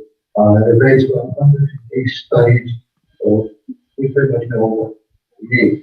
And again, I don't know any responsible developer who develops less parking than they need because they don't want to turn people away. They don't want to have people who can't come home and park. Well, not with 6,000 people at the demo theater either. So, one last question. I know that you have an environmental study as well. I mean, we know that area to be traditionally wet and moist. I mean, is it really buildable? Have all the studies been done enough to be able to say that? All the studies have been done. All the studies have been done. Enough studies have been done that our consultants tell us it's not much. They don't have any hesitation on that. At some point, we approach that. The other thing that I haven't mentioned, but I may have mentioned it before. We know you and consultants are working on the levy project and the flood issue. We're working on it on the north side. We know that's dependent on them. I talked to your engineer. We intend to work with their engineer, hopefully help them along with those studies. We run out of money, hopefully do something with that. Because again, we can't do this project without that project. We know that. We think we have a lot of ways in which we can work with you to accomplish objectives that you know you have to eventually solve. I know that's one of the houses. And it's taking a long time because of the funding. You have to wait till you get the next grant, then you turn it over, you start over again, and pick up the piece, start again, make one grant application, get the grant, go a little further. That's why we have to help, we have to make that go faster for you if we're moving along, if we make our project. We can't, we're not going to be dependent on them. Anything we can look for your consultant to be sure there's nobody you talk about. Our systems, the systems, our team to try to help advance that form short the time frame to take it. So, again, that's another way we can work with it. This is essentially a private partnership. Thank you. Hey, John, before you walk away from the mic, could you just bring the mic with you and step up to the laptop here? I think one of the council members on Zoom had a question, if you could. Thank you, sir. So, I mean, I could sit here all day long and figure out reasons why we shouldn't do it, but I got to say, we're not in a position, I don't believe, as a borough to just not listen to this and not look to move forward in some way, shape, or form. But let me say this.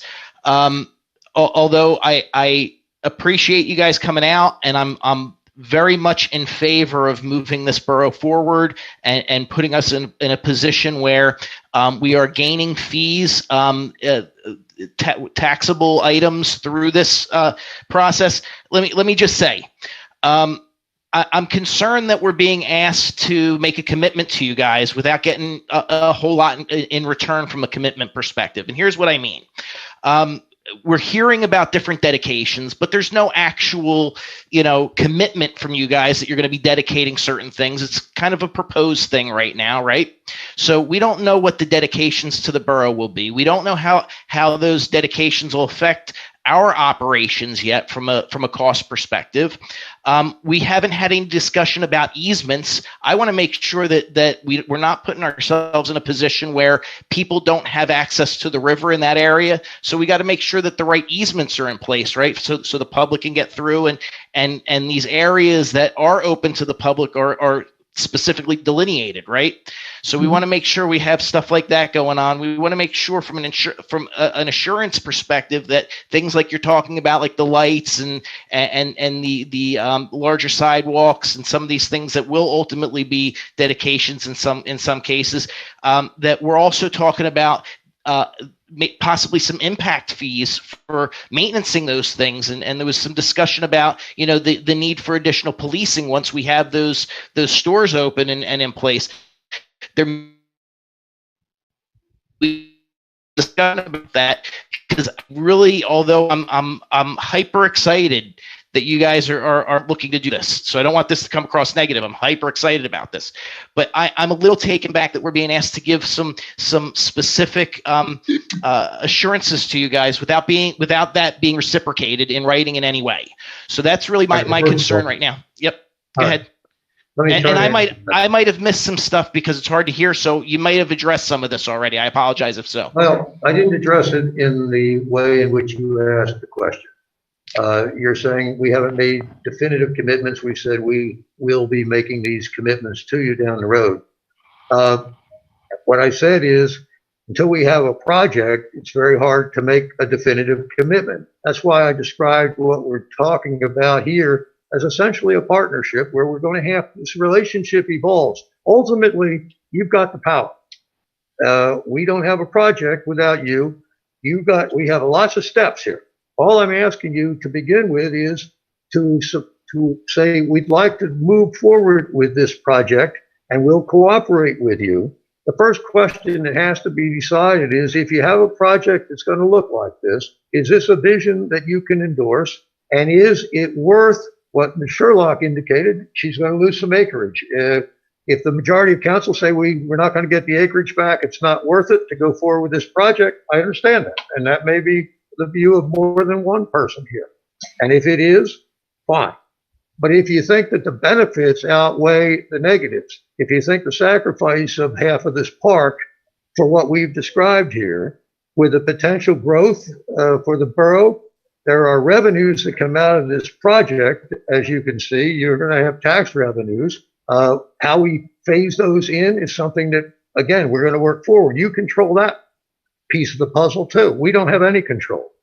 Ultimately, we said this is the scope of the project that we think we need in order to make this work and be a viable project. We have to convince you of that, but you ultimately need to approve the zoning change that's going to allow us to do this. You have to then approve the land development plan. You have to see that we solve your stormwater issues up there, and that's going to take an effort. We're going to but to ask these folks to keep spending money and to solve problems right now, or to make you commitments that we can afford this, we can't tell you exactly how we do that until we see what the pieces of this puzzle are going to cost to move forward.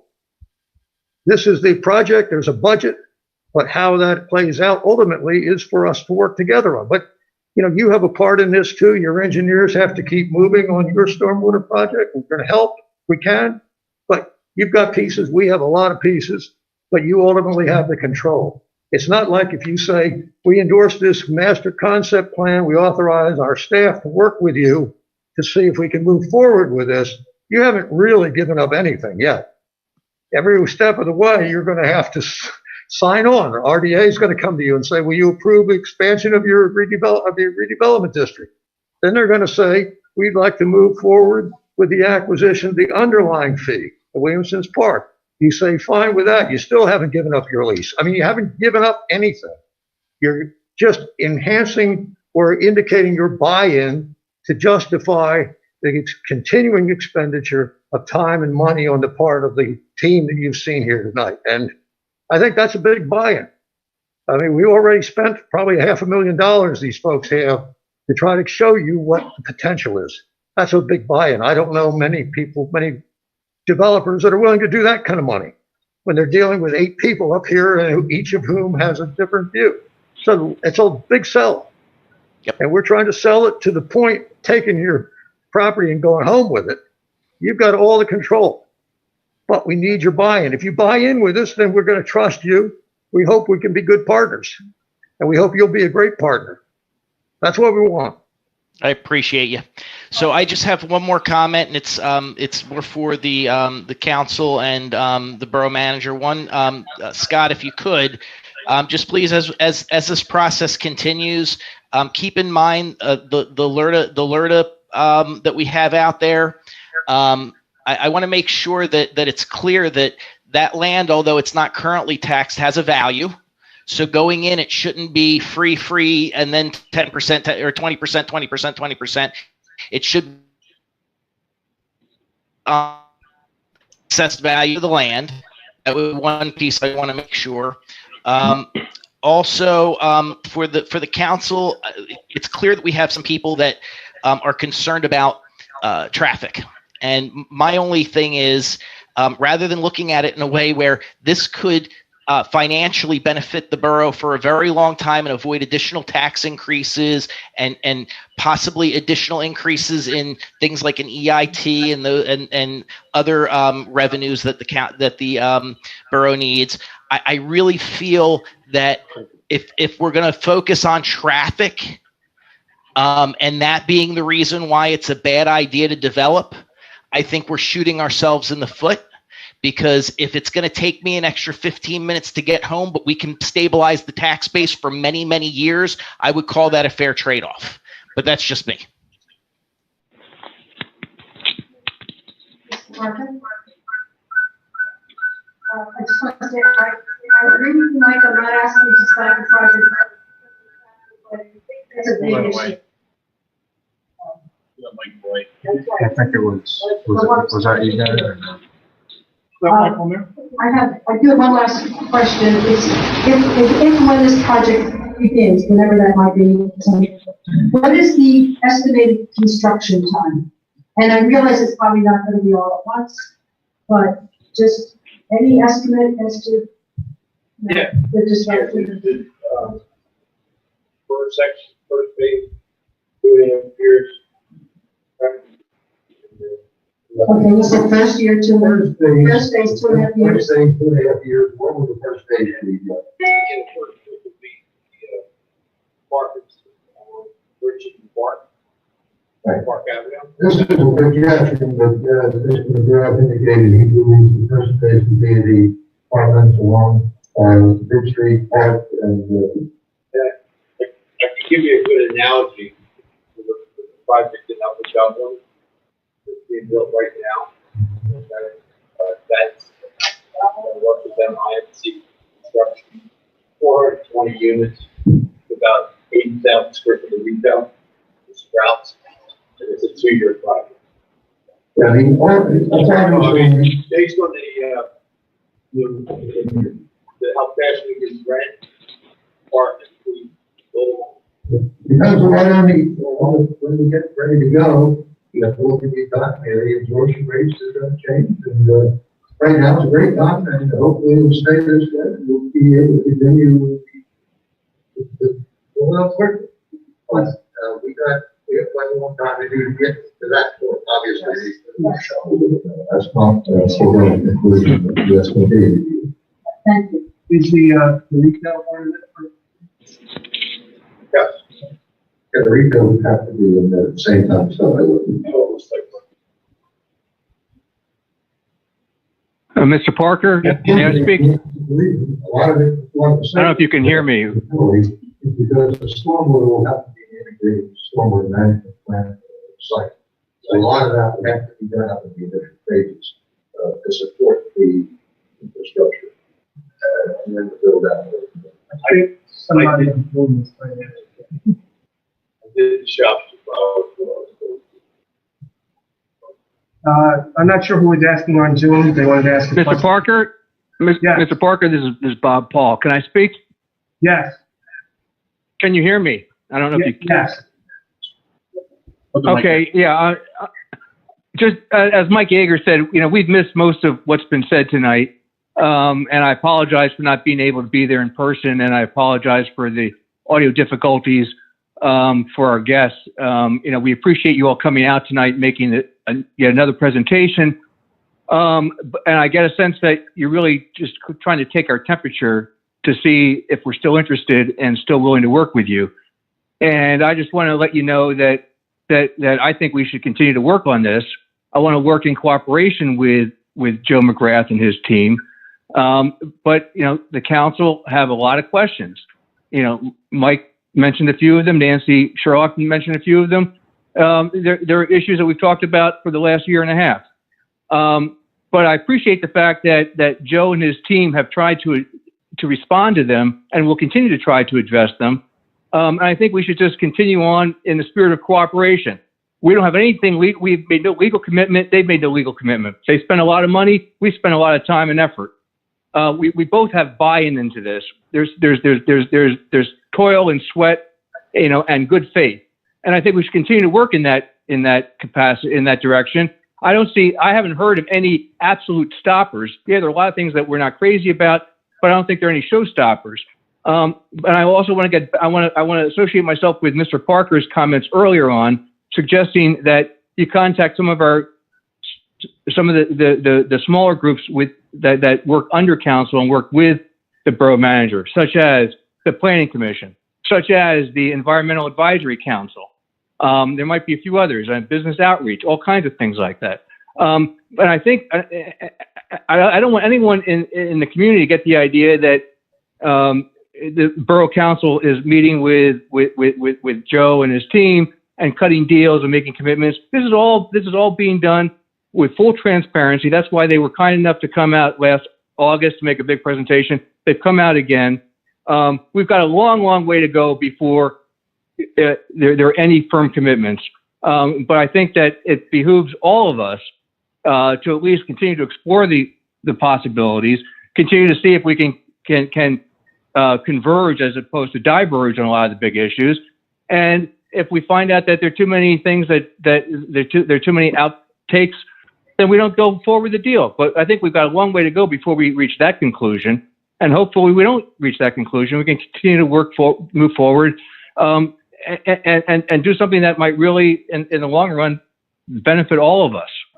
So that's all I have to say. You know, there's no firm commitments tonight, nothing written in stone, but I think we should continue to work in good faith. That's all I've got.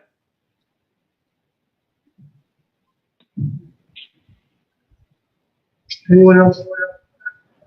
President, I have a couple questions and comments. Last time you guys were here, one of the questions I did ask, and I'm confirming with the team here, was what is the total acreage that is there? And I think it's got 37 acres, green space basically, and what is your final concept plan? You said that one strip of land was 14 acres. Previously, you had brought concept plans for further down the river, underneath the train trestle all the way down to the dog park, and kind of has acres on that. So one of the things you said is I'm willing to accept some sort of trade-off in green space. What that number is, yeah, I haven't decided, but I need to have numbers to work with to try to figure out, because I don't want to lose 50% in the park, but I'm also willing to negotiate and say, well, you know, part C and D of this project may be your cooperation with us obtaining different lands, different spaces throughout the borough. Recently acquired Patriots Park, so I'm willing to throw that into the balance and say, hey, you know, we've got 9 acres there, right? That seems hard. But whatever the number is, as a trade-off, to say, you know, I'm definitely be interested in saying, hey, we lose that, what's going on. So I'd like to get that at some point. It seems like I'm kind of curious what happened to the other part south of Delmore Dirt Street, besides the Franklin property, the drop over and fields. And you kind of spoke about that, but you're willing to give us some money and work with it down the road. And I get that at this point, that's where it's going to be. But I just want to bring it up and make sure that you understand that I'm looking at that. Also, you know, yeah, let me finish up. Just another thing. To kind of build on what Tom was saying, I'm pretty sure there's no one up there in Borough Council, except in Nancy, who have done anything remotely close to developing a $100 million project. So the steps that need to be taken, there's no book that I can go to that says Borough Council for Idiots, how do you develop a $100 million land deal, and what's involved. So I would love to have you guys work with Scott, who Scott may have some involvement in having developed stuff before, but to give us a high level timeline of what decisions and how this will move forward, not only for council, but for the public. Because we've already got emails going out that the sky is falling. Council was going to give away the park tonight and hand over with the keys to the city. And it's just you guys coming here to do a presentation. So the more information we can keep in the public's eye, better. And I think a good start would be with how this process is going to work. Well, let me just say this, if I can. The land development process is long and arduous, and they haven't even started step 1 yet, because step 1 is a formal application that goes before the Morrisville Planning Commission. So this is all a preamble to what's going to eventually unfold. And a project of this size will most likely end up going before the Planning Commission multiple times. Plus, it has to go to the Bucks County Planning Commission, then they have to come back to ours. It has to go before probably the Environmental Advisory Council. Then it's going to have to go before the Zoning Hearing Board. All while that's happening, we're going to be, figuring out the land lease issues, the Bridge Commission stuff, the re-accreditation of the levy. I mean, there are a lot of obstacles that have to be ironed out. And ultimately, council is going to have another bite at this apple, so to speak, because we've got to work out a deal with the developer on the public spaces that we already own or control for lease. So, this is probably, the start of a 2-year process on top of, the year we're already into it. So, to think that this is going to happen overnight or unfold quickly is a misnomer. I don't, but my problem is, what I'm thinking of better would be a timeline and flow chart of how this goes, because the public just hears development, park, sold, gone, and they think tomorrow you guys are coming in with backhoes and tearing it up. Well, if we put a flow chart on the website, is that gonna solve that problem? I mean, I really don't. It will solve some of it. But Okay. at least it's something you can take to a person physically, say, here's the process. You know, if somebody says, oh my God, the sky, here it is. You can still yell the sky's falling, but here's the facts. And here's how it's gonna go. If you don't like it, you can come to this meeting of the planning commission, you can come to this in the zoning. There's all your opportunities, you know, that you're gonna have to speak against. Well, the leading expert in our area on land development is standing before you. So why don't you give us a quick primer on how this works? I don't want to, at this point, we're gonna be, work on it for the public meeting. Let me just make a comment. We did do that. But many of these suggestions, cooperation, are going to take place simultaneously. We can have The land acquisition side is proceed. Theoretically, I can't make application for land development plan approval unless I have an ownership interest. In this case, it's probably ultimately the RDA that is the application for land development, because they may have an ownership interest. The final plan today that I've shown you tonight, the applicant would need to be the RDA, Morrisville Borough, and select Morrisville LLC, because those are the owners in the land. Other than, if we don't have three, we can't even legally file a plan, and you can't approve it. So that's why I said the control is with council in this case. It's not with us. That's why we need to have the buy-in that I discussed. We just can't march it into the plan. It doesn't mean anything. Most this probably meets the textbook definition of a P3, which is a public-private partnership. Well, I alluded to that to begin with this project. Is never going to work without everybody pulling the same at the same time and in the same direction. That's the critical logic. Sure. One of the biggest things being a good steward of the land, taking part of the farm, in a bigger way.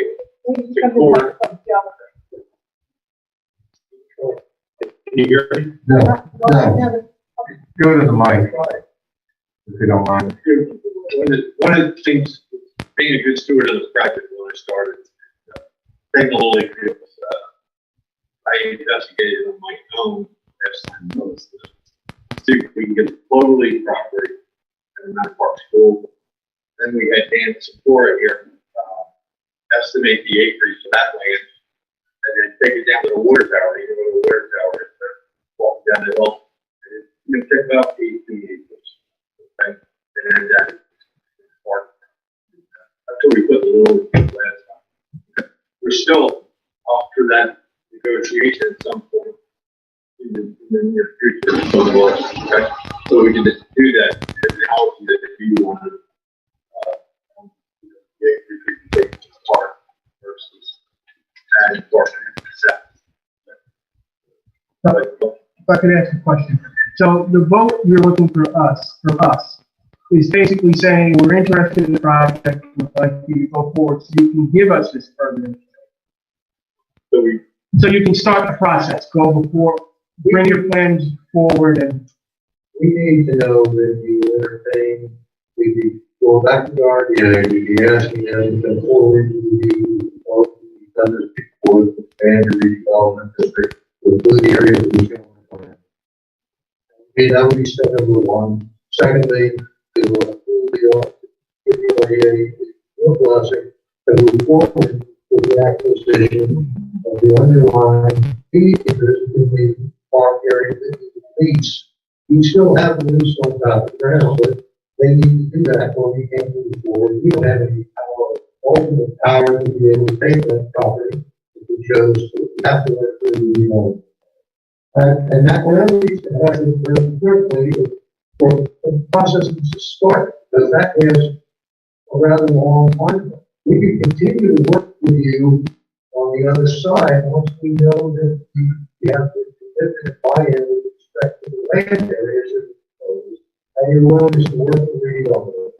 Yeah, so there's likely to be a three-party agreement between between the redevelopment authority, the borough, and the developer. That council will have to approve, so will the RDA board, so will the developer board. And then that really lets them take the first step in this very long process, which will be a formal application to the Morrisville Planning Commission. And that will be a joint application, rather than the redevelopment authorities who have Morrisville, because Morrisville has a problem. Right. It shouldn't take that long.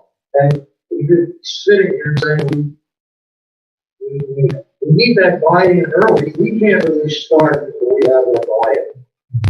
Because the ground is just with us, along the land acquisition aspects of the redevelopment authority, the expanded redevelopment district, they're ready to come in.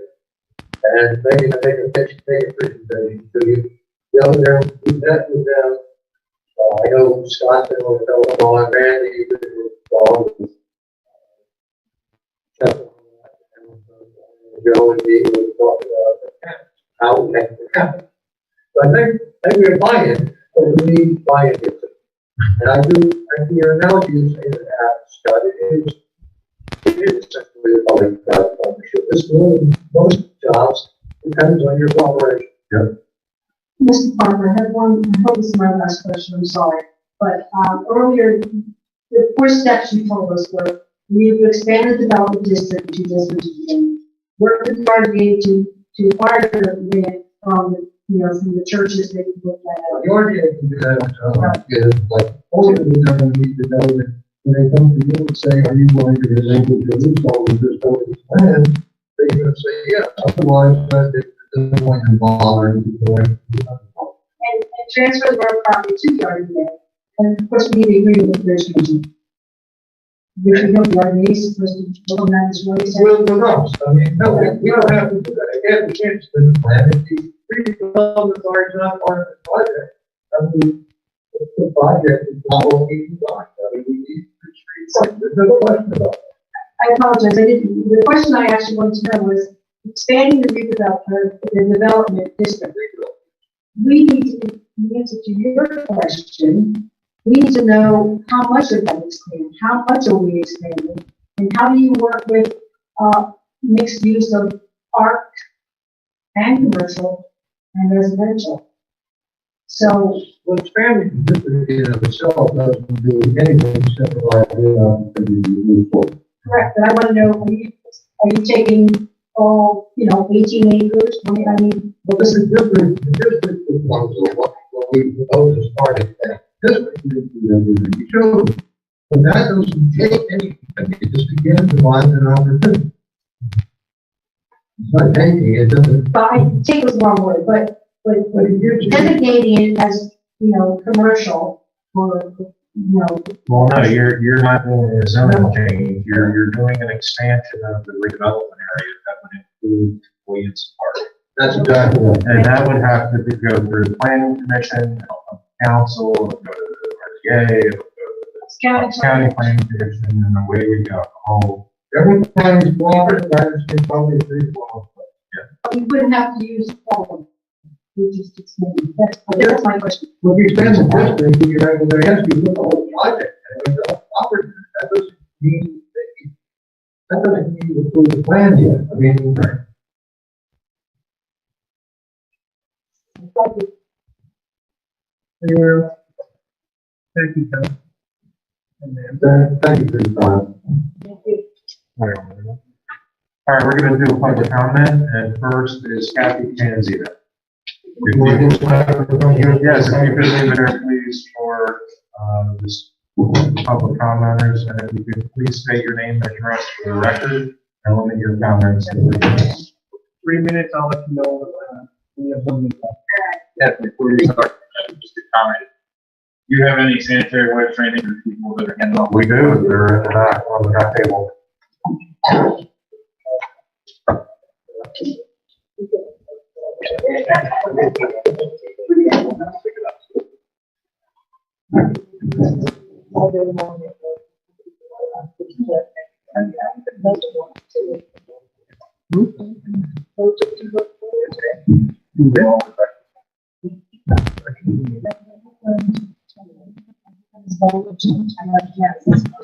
not tonight. We're gonna do public outreach, some kind of public forum. It was playing the sound. Are we ready? I'm gonna get close enough. Catherine Candida, 401 Northwest Avenue. Prior to starting this, I didn't notice that you added anything concerning a possible income tax. So my question is anybody up there going to submit an action item tonight to add to this? Before we have it, or are we just gonna open up public comment again? Should that be, get on the legislature? And, that's it. Thank you. Jane Berger? Jane Berger, 90 West Maple Avenue. Thank you, Kathy. That was my first question. If you are going to add that the motion for consideration, I would suggest you might want to do it before anybody else stays tonight, so you do it at the beginning of your meeting, so you don't have to open the public comment and get to that action item. Second, at the budget meeting this evening, and I know you're doing a preliminary budget, which can change in its final form. I hope it does, because we understand at this point we're looking at a 6%, 8 mils after 8%, an 8 mil increase in the borough budget. With 4 mils added to the general fund, which requires support action. So should you be adding to the agenda tonight the authorization for the appropriate individuals to prepare those documents? You don't want to wait until your December meeting, which is not until the 23rd of December, because you need to get on the court calendar, and they really don't want to meet between Christmas and New Year holidays. We've been there, we've done that. Second, given that the financial situation and the revenues in the existing TAN CD are not sufficient for actually your first 4 months, do you need to offer the authorization for your manager to prepare the necessary documents for the TAN loan? Fourth, we do have to know after many years of service, Eileen Drystock has resigned from council. Effective October 31st, I guess you don't have to formally accept the resignation because that actually hasn't been done. But 30 days would make that December 30th, December 1st, when you have to make the appointment to fill that vacancy on council. So what is your timetable for that? Is it not effective evening? Will it be a special meeting?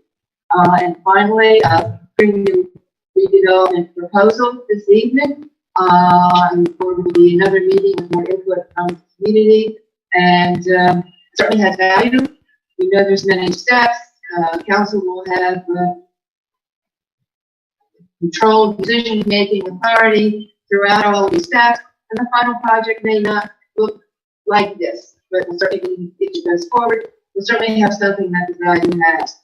This town is dying financially. At the budget meeting, you know, they talked about adding in our income tax. I guess we're not doing the municipal service taxes yet.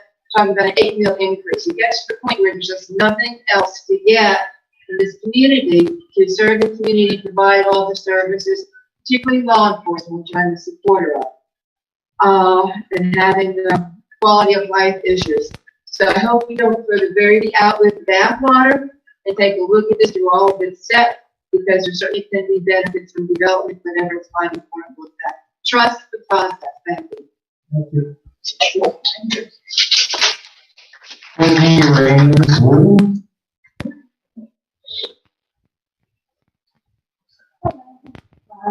227. This one is the same. Yeah, listen to Mike. Here's a issue.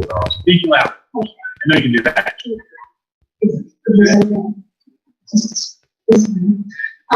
On December 5th, Saturday morning, December 5th, between 10 and 11 a.m., my Christian rock band is picking up trash on the Morrisville Riverwalk, and I just wanted to see if we could get some people from the borough out to help the community. We have people from Calvary Chapel, Mercer County coming down to help us. So I just wanted to put that out December 5th. We're meeting at the pavilion in Williamson Park in Conceptual. And what I would say about the development, I'm very supportive. I clean up the river walk and it's in bad shape. We constantly find needles and other such things. I won't even say disgusting things. And we've asked for trash cans to be up there and we don't have the budget for it. So Joe was a little wrong to present a lovely home. And my desire is, I pray that sooner than later they could get approval so they can move forward. And I was thinking I would like to be alive when some of this happens. So, you know, right? Time is a ticking. So anyway, that's all I have to say. And I just want to thank them very much for the money spent and the time for our community, which our community is lovely. So I want to thank you very much for the time they put in. Thank you so much. Could you spend the time?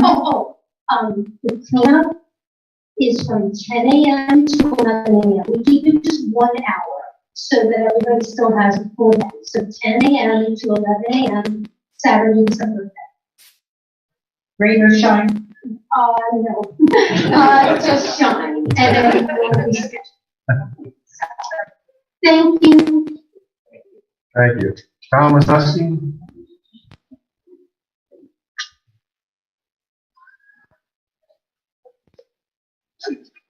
Hi, Tom.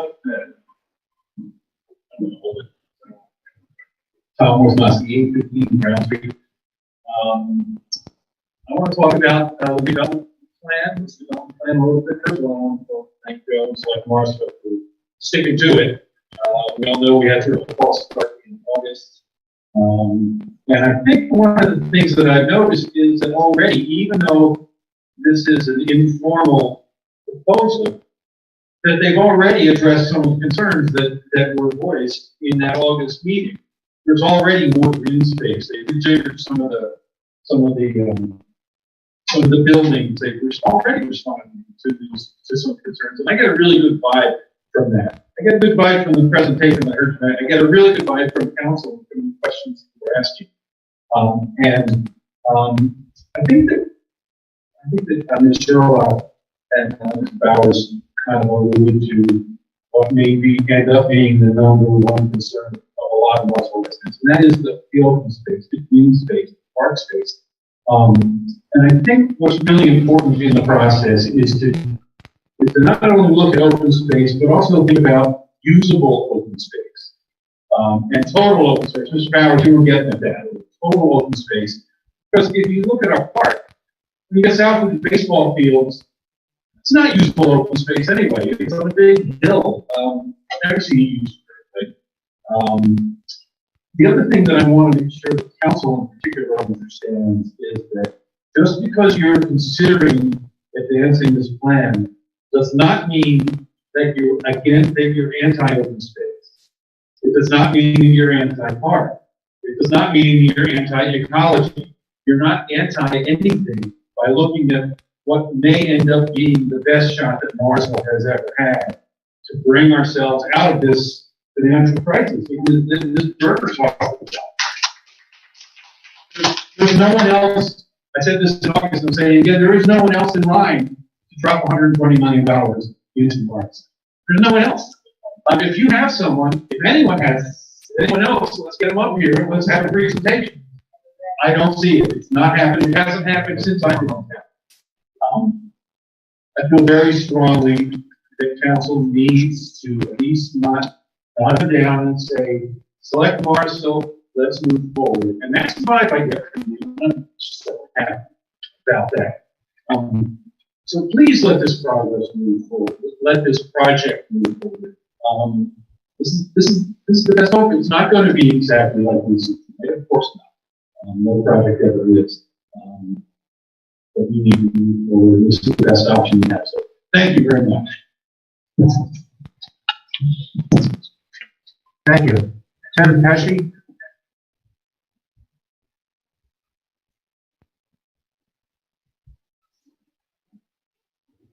Patch 222 East Third Street. All right. Mispronounced, sorry. That's okay. No worries. I too want to thank everyone for the time and effort put forth. And sometimes it's easier just being a little bit of a separate party, but also want to encourage you to join forces with Select Morrisville. I'm very pleased with what they put together and how they address some of the things from August. I'm also very pleased that you're challenging some of the things that are put out there. You're here to represent the residents. You're here to, in this buy-in, get what we want out of this project as well. We understand what they want. We understand the benefit for Morrisville. I'm very much on board with them. I would love for you to sit there and say, gentlemen, please continue. And then I'd still like you to have that John to look at this and say, do we have enough green space? Do we have enough of what we want here? That's the role that I think we as the residents want you to take with it.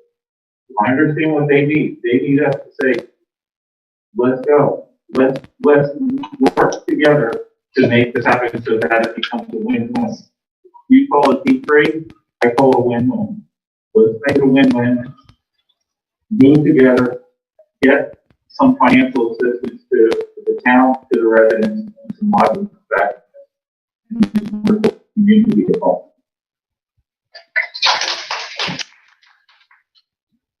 Thank you. That's the last name on the list. Is there anybody else? I just want to let everyone know before we go further, there will be a motion added to the agenda for adopting an EIP in the borough. I'm supposed to be on the list. Alan Franklin? You didn't sign in. Is there a second? Wasn't there two lists? They were spotted. It's okay. You can go ahead and speak. Just keep your name and address. My name is Alan Franklin, and you refer to the Franklin building. That's my building. Can I give just a little question? We'll bring it up to you. Oh, I'm sorry. Okay. I am the Franklin site on 14 Belmore. And I came to the meeting tonight to listen to show my support for the project. And I too was very impressed with what I heard.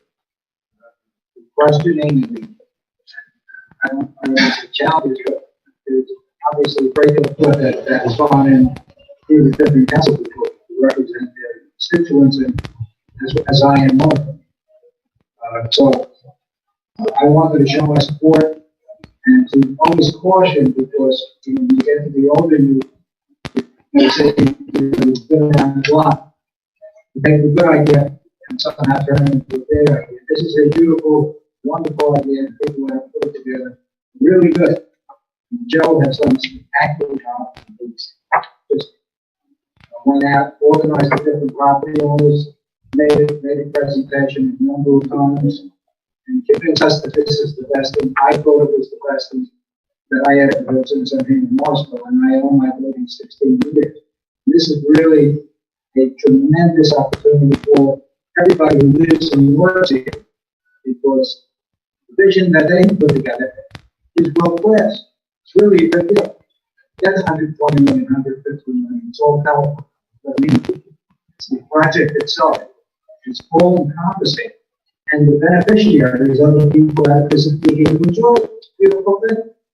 The Robert Morris was here putting the town together when he did 200 years ago. This is what he would have envisioned in a more modern sense. It's just, there's nothing negative about it. The open space, the project itself, the opportunity to bring in people who want to live here, work here, commute from here, and also to recapture the zip code of 1967. It's Morrisville zip, and yet it's been hijacked by the surrounding towns. So it's an enormous opportunity to reposition everything what it should be in a natural order. Thank you. Thank you. All right, before I ask if there's anybody else, I just want to let everyone know that, there will be 2 items that are removed from the agenda. One will be 9B, which is, call for a motion to approve the Borough 2021 meeting schedule. There's some mistakes in that have to be addressed. And then we will be pulling 9F. That would be put on for a later date. That is for us to accept the select Morrisville conceptual plans. So with everything moved up, 9J will become a call for a motion directing the administration and the solicitor to prepare the necessary documents for enactment of a earned income tax at the percentage rate to be decided to be effective January 1st, 2021. So if anyone wants to speak on that, if everyone else is done, please come to the podium.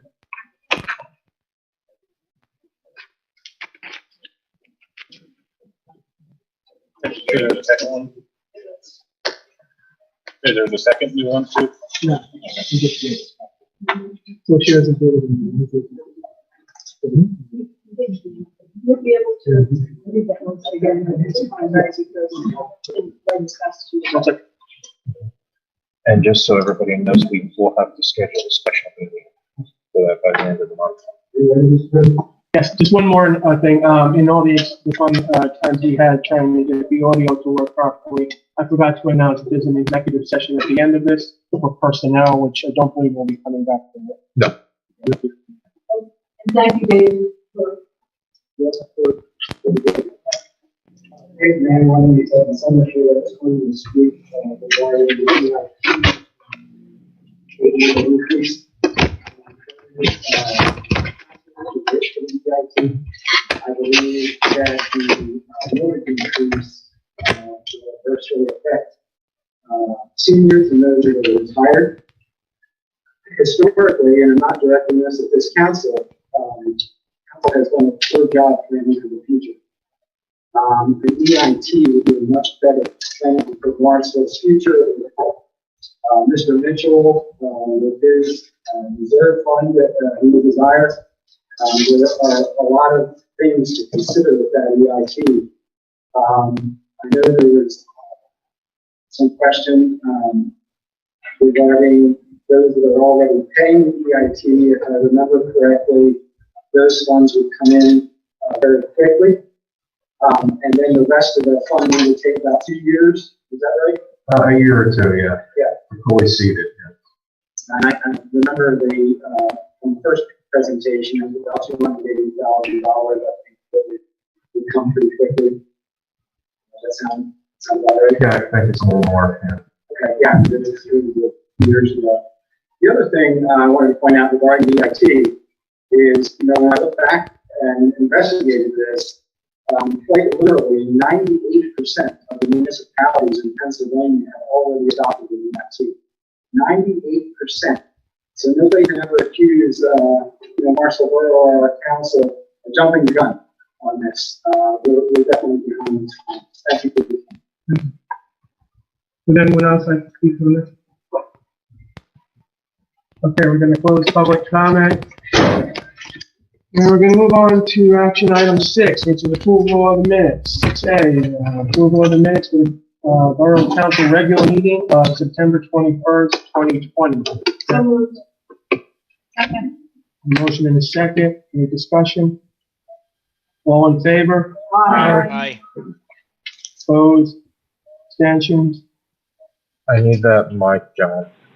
6B, approval of the minutes for the Borough Council special meeting of 10/1/2020. Do you have a motion? Second. A motion and a second. Any discussion?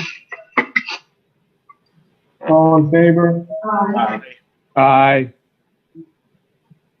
All right, motion passes. Moving on to finance, 7A is the treasurer's report, which everyone got a copy of. 7B, the call for a motion to approve the bill list. Do you have a motion? Second. Motion and a second. Discussion? Hearing none. You okay with? All right, all in favor? Aye. Opposed? Aye. Motion passes. Moving on to action item 8, reports, Mary's report. Mary's not on. Yep. Moving on to 8B, the police chief's report.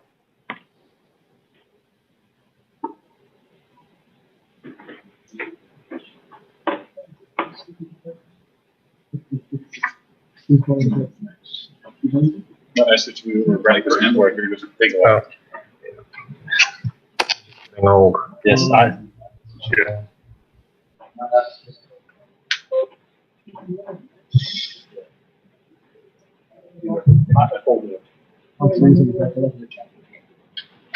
If you wouldn't mind, I'd like to give you this little synopsis of COVID-19 situation here in Morrisville. Today it's reported that one county, over 500 cases. Looking at their website, If I had this report. it's not active. Hospital rate is still very low. As of today,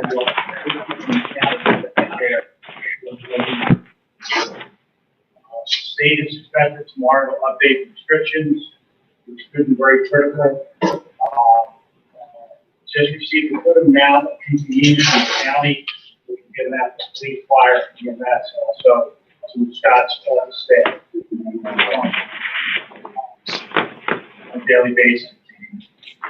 So, emergency management. Things are. Chief, can I ask a question? I might not have heard it. You said that the Fletch County site was not accurate. Is it low or high? On the site itself, it's reported we had 4. Oh, 4, okay. We had 500. Okay. We don't have the manpower for what they just really overwhelmed by this. Okay, police related, we had 3 robberies this week, which is usual for us. One was a gunpoint carjacking, because we have made significant movement and I expect the rest within the next day or 2. With the bank robbery, the Citizens Bank inside a Giant, that they are in custody right now, in Queens, New York, and so pretty well given up that job. So easy about it. Our third robbery was over here at Burn Pharmacy, where the takeover of Burn, where the other people jumped over the counter, pepper sprayed the woman that's working there. The pharmacy was downstairs at the time. We have connected that robbery along with the robbery of 7-Eleven. Balls, also connected with the 3 retail thefts. We have recovered the car. It's not been able to get it yet. We're working with balls in the next couple of days. Right now, we have 2 out of 3 of the robberies cleared. I'm going to be cleared for third Are the employees of Burns okay? Chief, who was the first one I know that got area? started in Trenton, but after robbery, first of them were at. Like I said, that we recovered the car and we moved forward very quickly. Residential house? On Drummond? No. Carjack.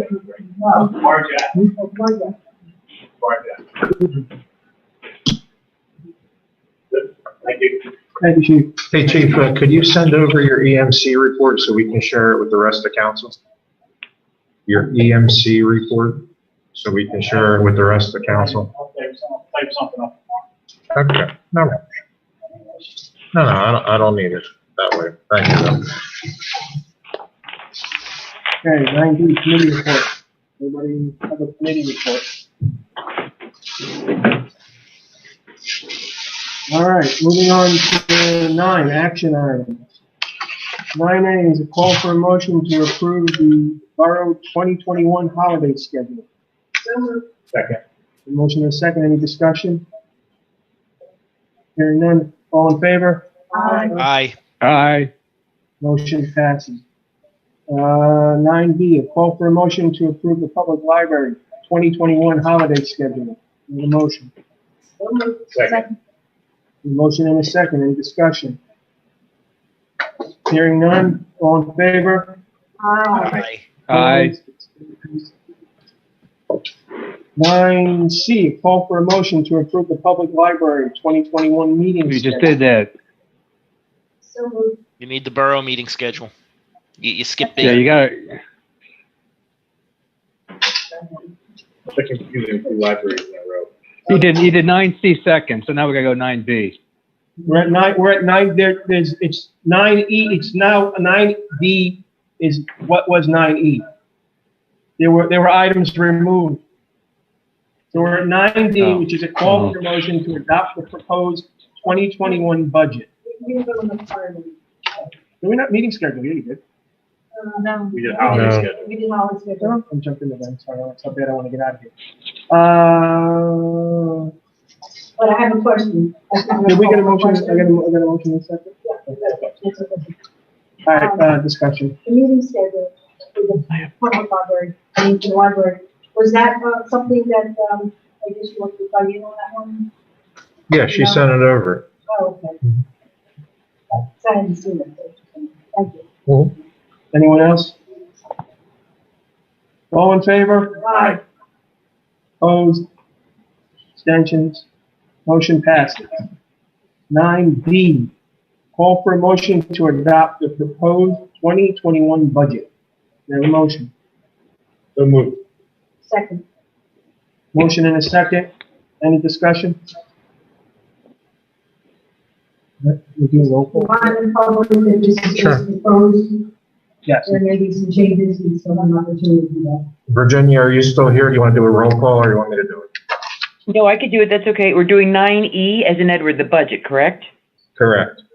Okay. 9D now. It's 9D now because some things were rejiggered. Okay, all right. Thank you.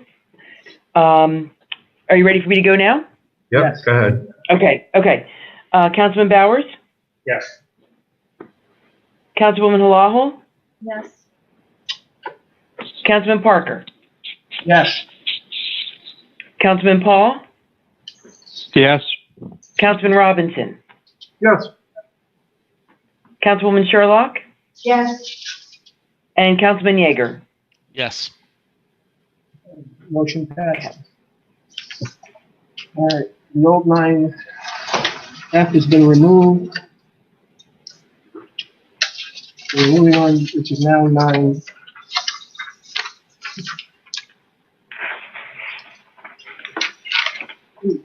E. In my own writing.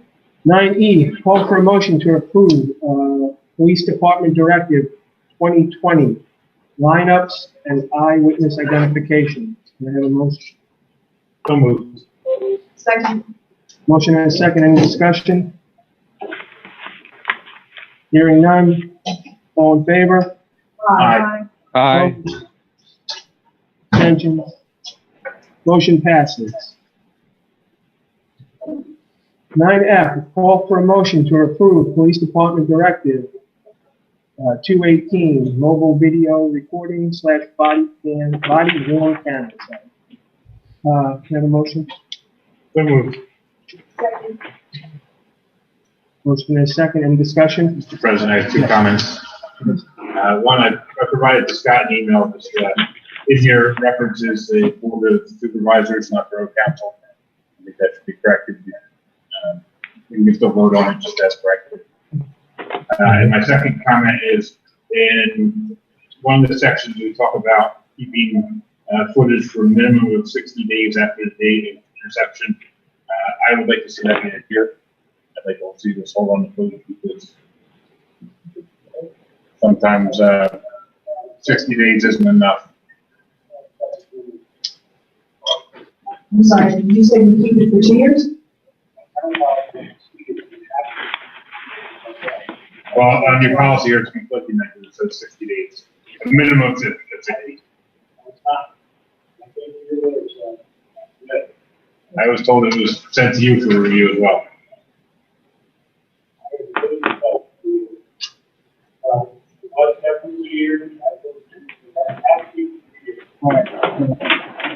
Can we change that to 2 years? All right. Yep. As amended. Okay. I have a comment too. So in there, it also says, Chief, that you have ability to review it and a designee. Who is the designee? I have one person, one video cast. It has to have one person be able to control the camera. Does that need to be identified, or designee is good enough? Doesn't need to be enough. Okay. And then my other one is, there was nothing about the procedure of turning on the camera. Like, do the police officers have the ability to turn it off and then turn it on and turn it off and turn it on during? I know, but once it goes on during a call, should it stay on the entire time? Yeah. Is that in the procedures? That's like what they rewrote today. I get those emails back from them, and the things that always marveled up.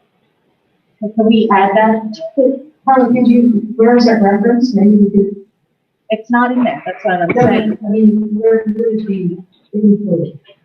I'm not the lawyer. I'm not the lawyer. Well, we have the body. Okay.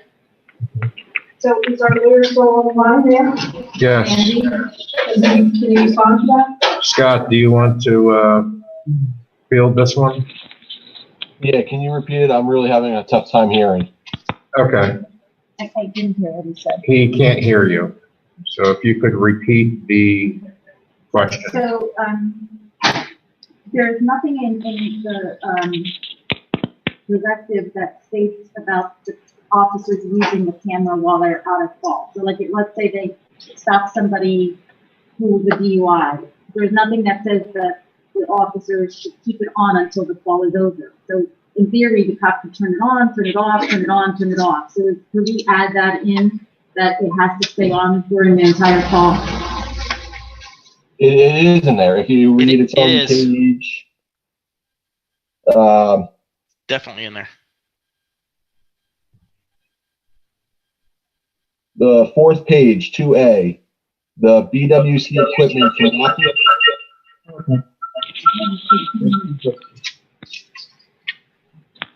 The BWC equipment should not be deactivated until the enforcement action or incident is completed. So yeah, they are required to keep it on the entire time. Yeah, he said they're required to keep it on the entire time. It's in, what is it, 4C? Is that what you said? 2A. 2A. Operational procedures. I didn't read that, so that's Yeah. fine. Okay. But Scott, it was raised that we should change it to we're keeping the footage archived for a 2-year period. That's fine. And I think we talked earlier about the edit pertaining to the Board of Supervisors, so we already had that done. Yes. And we want to change, you want to up the storage time to 2 years is what you're saying. Yeah, well, the police chief is telling us that the current law is 2 years. Okay. We can do that. Yeah. Yeah. Yeah. I actually think. No problem. I think council agrees with you on that. Yep, so if we could make those changes, and we'll ask council to adopt it tonight with those amendments. Not a problem. Anyone else? Motion is with the amendments. So, all in favor? Aye. Opposed? Aye. Abstention? Motion passes. 9G is a call for a motion to adopt an ordinance adopting the 2015 edition of the International Fire Code. So moved. Second. Motion and a second, any discussion? The only comment is it seems we're a little behind. But it's good we're catching up. Yes. Anyone else? Believe it or not, that's the current edition everyone is using. So Until next year. yeah. No. Hearing no one else, all in favor? Aye. Opposed? Aye. Abstentions? 9H, call for a motion to adopt an ordinance requiring the installation of key boxes for entry systems on certain properties and buildings located within Morrisville Borough. Second. Motion and a second, any discussion? These are to allow emergency services access to Yes, certain. emergency entry without having to destroy your door. Exactly. Any discussion? Hearing none, all in favor? Aye. Opposed? Aye. Abstention? Okay. 9I, call for a motion directing the borough manager to issue a counseling letter to the police chief. Have a motion, please. So moved. Have a motion, do we have a second? Second. Second. Motion and a second, discussion? I'd like to comment that I think that this directive should not come from the borough manager, it should come from the mayor. If the borough, and if the mayor won't sign anything, I think the consequences. Don't comment on the board. Anyone else? What would be the purpose of that? Like what, why? Why? Because the mayor oversees the police department, and he oversees. No, I know that part, so like if the mayor says no, why would the borough manager do it? I would have to have a directive from council to do it. It's got to be from council. Yeah. That's what I mean, like, Yeah. why would Ted do it rather than you? That's, yeah, up to Ted.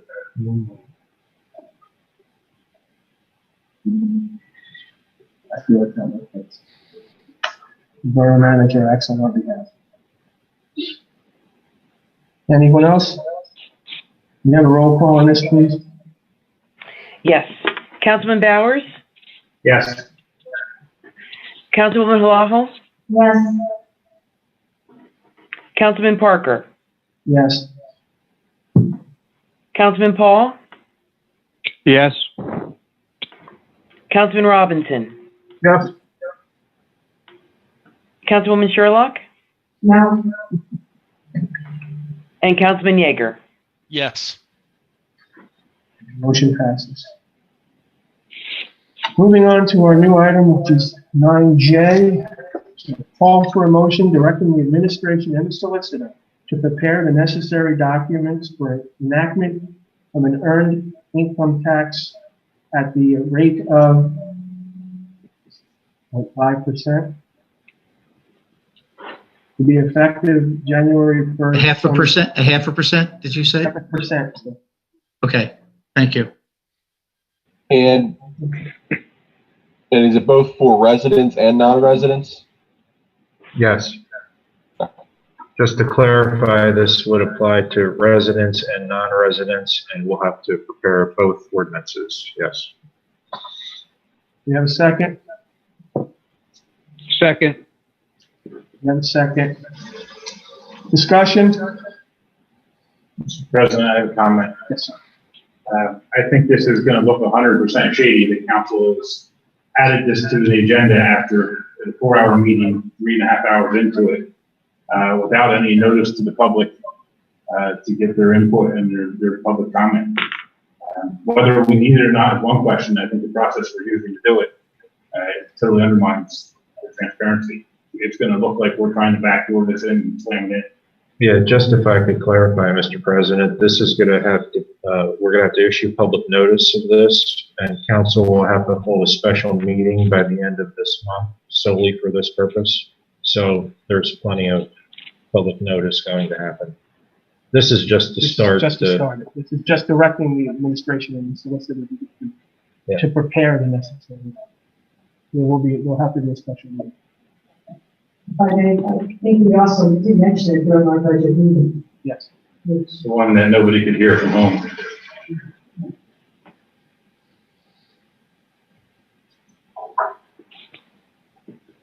Anyone else? Have a roll call, please. Yes. Councilman Bowers? No. Councilwoman Halaho? No. Councilman Parker, Yes. Councilman Paul, Yes. Councilman Robinson, No. Councilwoman Sherlock, Yes. Councilman Yeager. No. Motion failed. Moving on to item 10, other business. Does anybody else have anything else to add? I can do, we need to get a handle on the video and these meetings. It's really kind of embarrassing that our audio doesn't work. We have a huge presentation with something with $120 million and nothing is working. So either we need to get somebody in to train, learn the equipment better, or hire someone to do these meetings. I don't know what the answer is, so we can't keep going like this. It's not a personnel issue. They had a piece of equipment fail, and it was replaced, and we had an issue. And it was thoroughly tested and worked perfectly. Is this the same piece of equipment that's failed before? No, I think it'd be a different piece. yeah. If you don't mind me asking, what piece of equipment failed, or what was thoroughly tested that? It was the receiver for the wireless mics, I believe, wasn't it, John? Yeah. Okay, that's all well and good that we have a wireless, but our problem is, okay, and just to echo on what Helen said, our performance tonight with them in this room and with people at home trying to watch this was absolutely embarrassing. That is an embarrassment. Now, a wireless mic is one problem. That's like out here. Like, that's in the orbit, but our main problem is when we have people on the Zoom and the people at that microphone, we're going to be doing this for a long time, okay?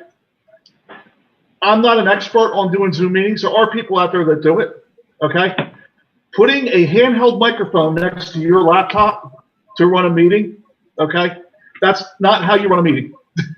There's got to be somebody that we can get in here, pay them a couple hours, and square that room away so that that's not how you do it. I mean, I know it kind of works, but when you put the microphone next to the laptop and it goes ring, ring, ring, ring, ring, ring, and then we have to, everybody's looking around, is it me, is it me, is it me? There's an essential, like, brain how all this would get patched in, okay?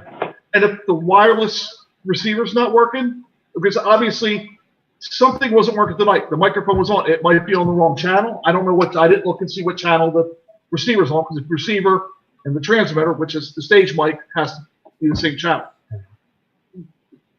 We have to do something. We're going to be doing these meetings like this probably as long as all of us are on this council, and we got to do something. That I had so many. My phone's dead. My phone never dies. Like normally, like at 10 o'clock at night, with people texting me. I'm sitting here. I'm embarrassed. I do agree. I agree. And I think that the fact that Ted said it, that this is just, the people are not getting the information they need. And nothing against John, because this isn't John's forte. I couldn't figure it out either. But we need something. We had the COVID, like society, COVID got dumped on us. Okay, downloading Zoom for free on your computer and putting a microphone next to a laptop. We got to do something better. There will be opportunity for the public. They're going to make sure that there's a venue somewhere, somehow.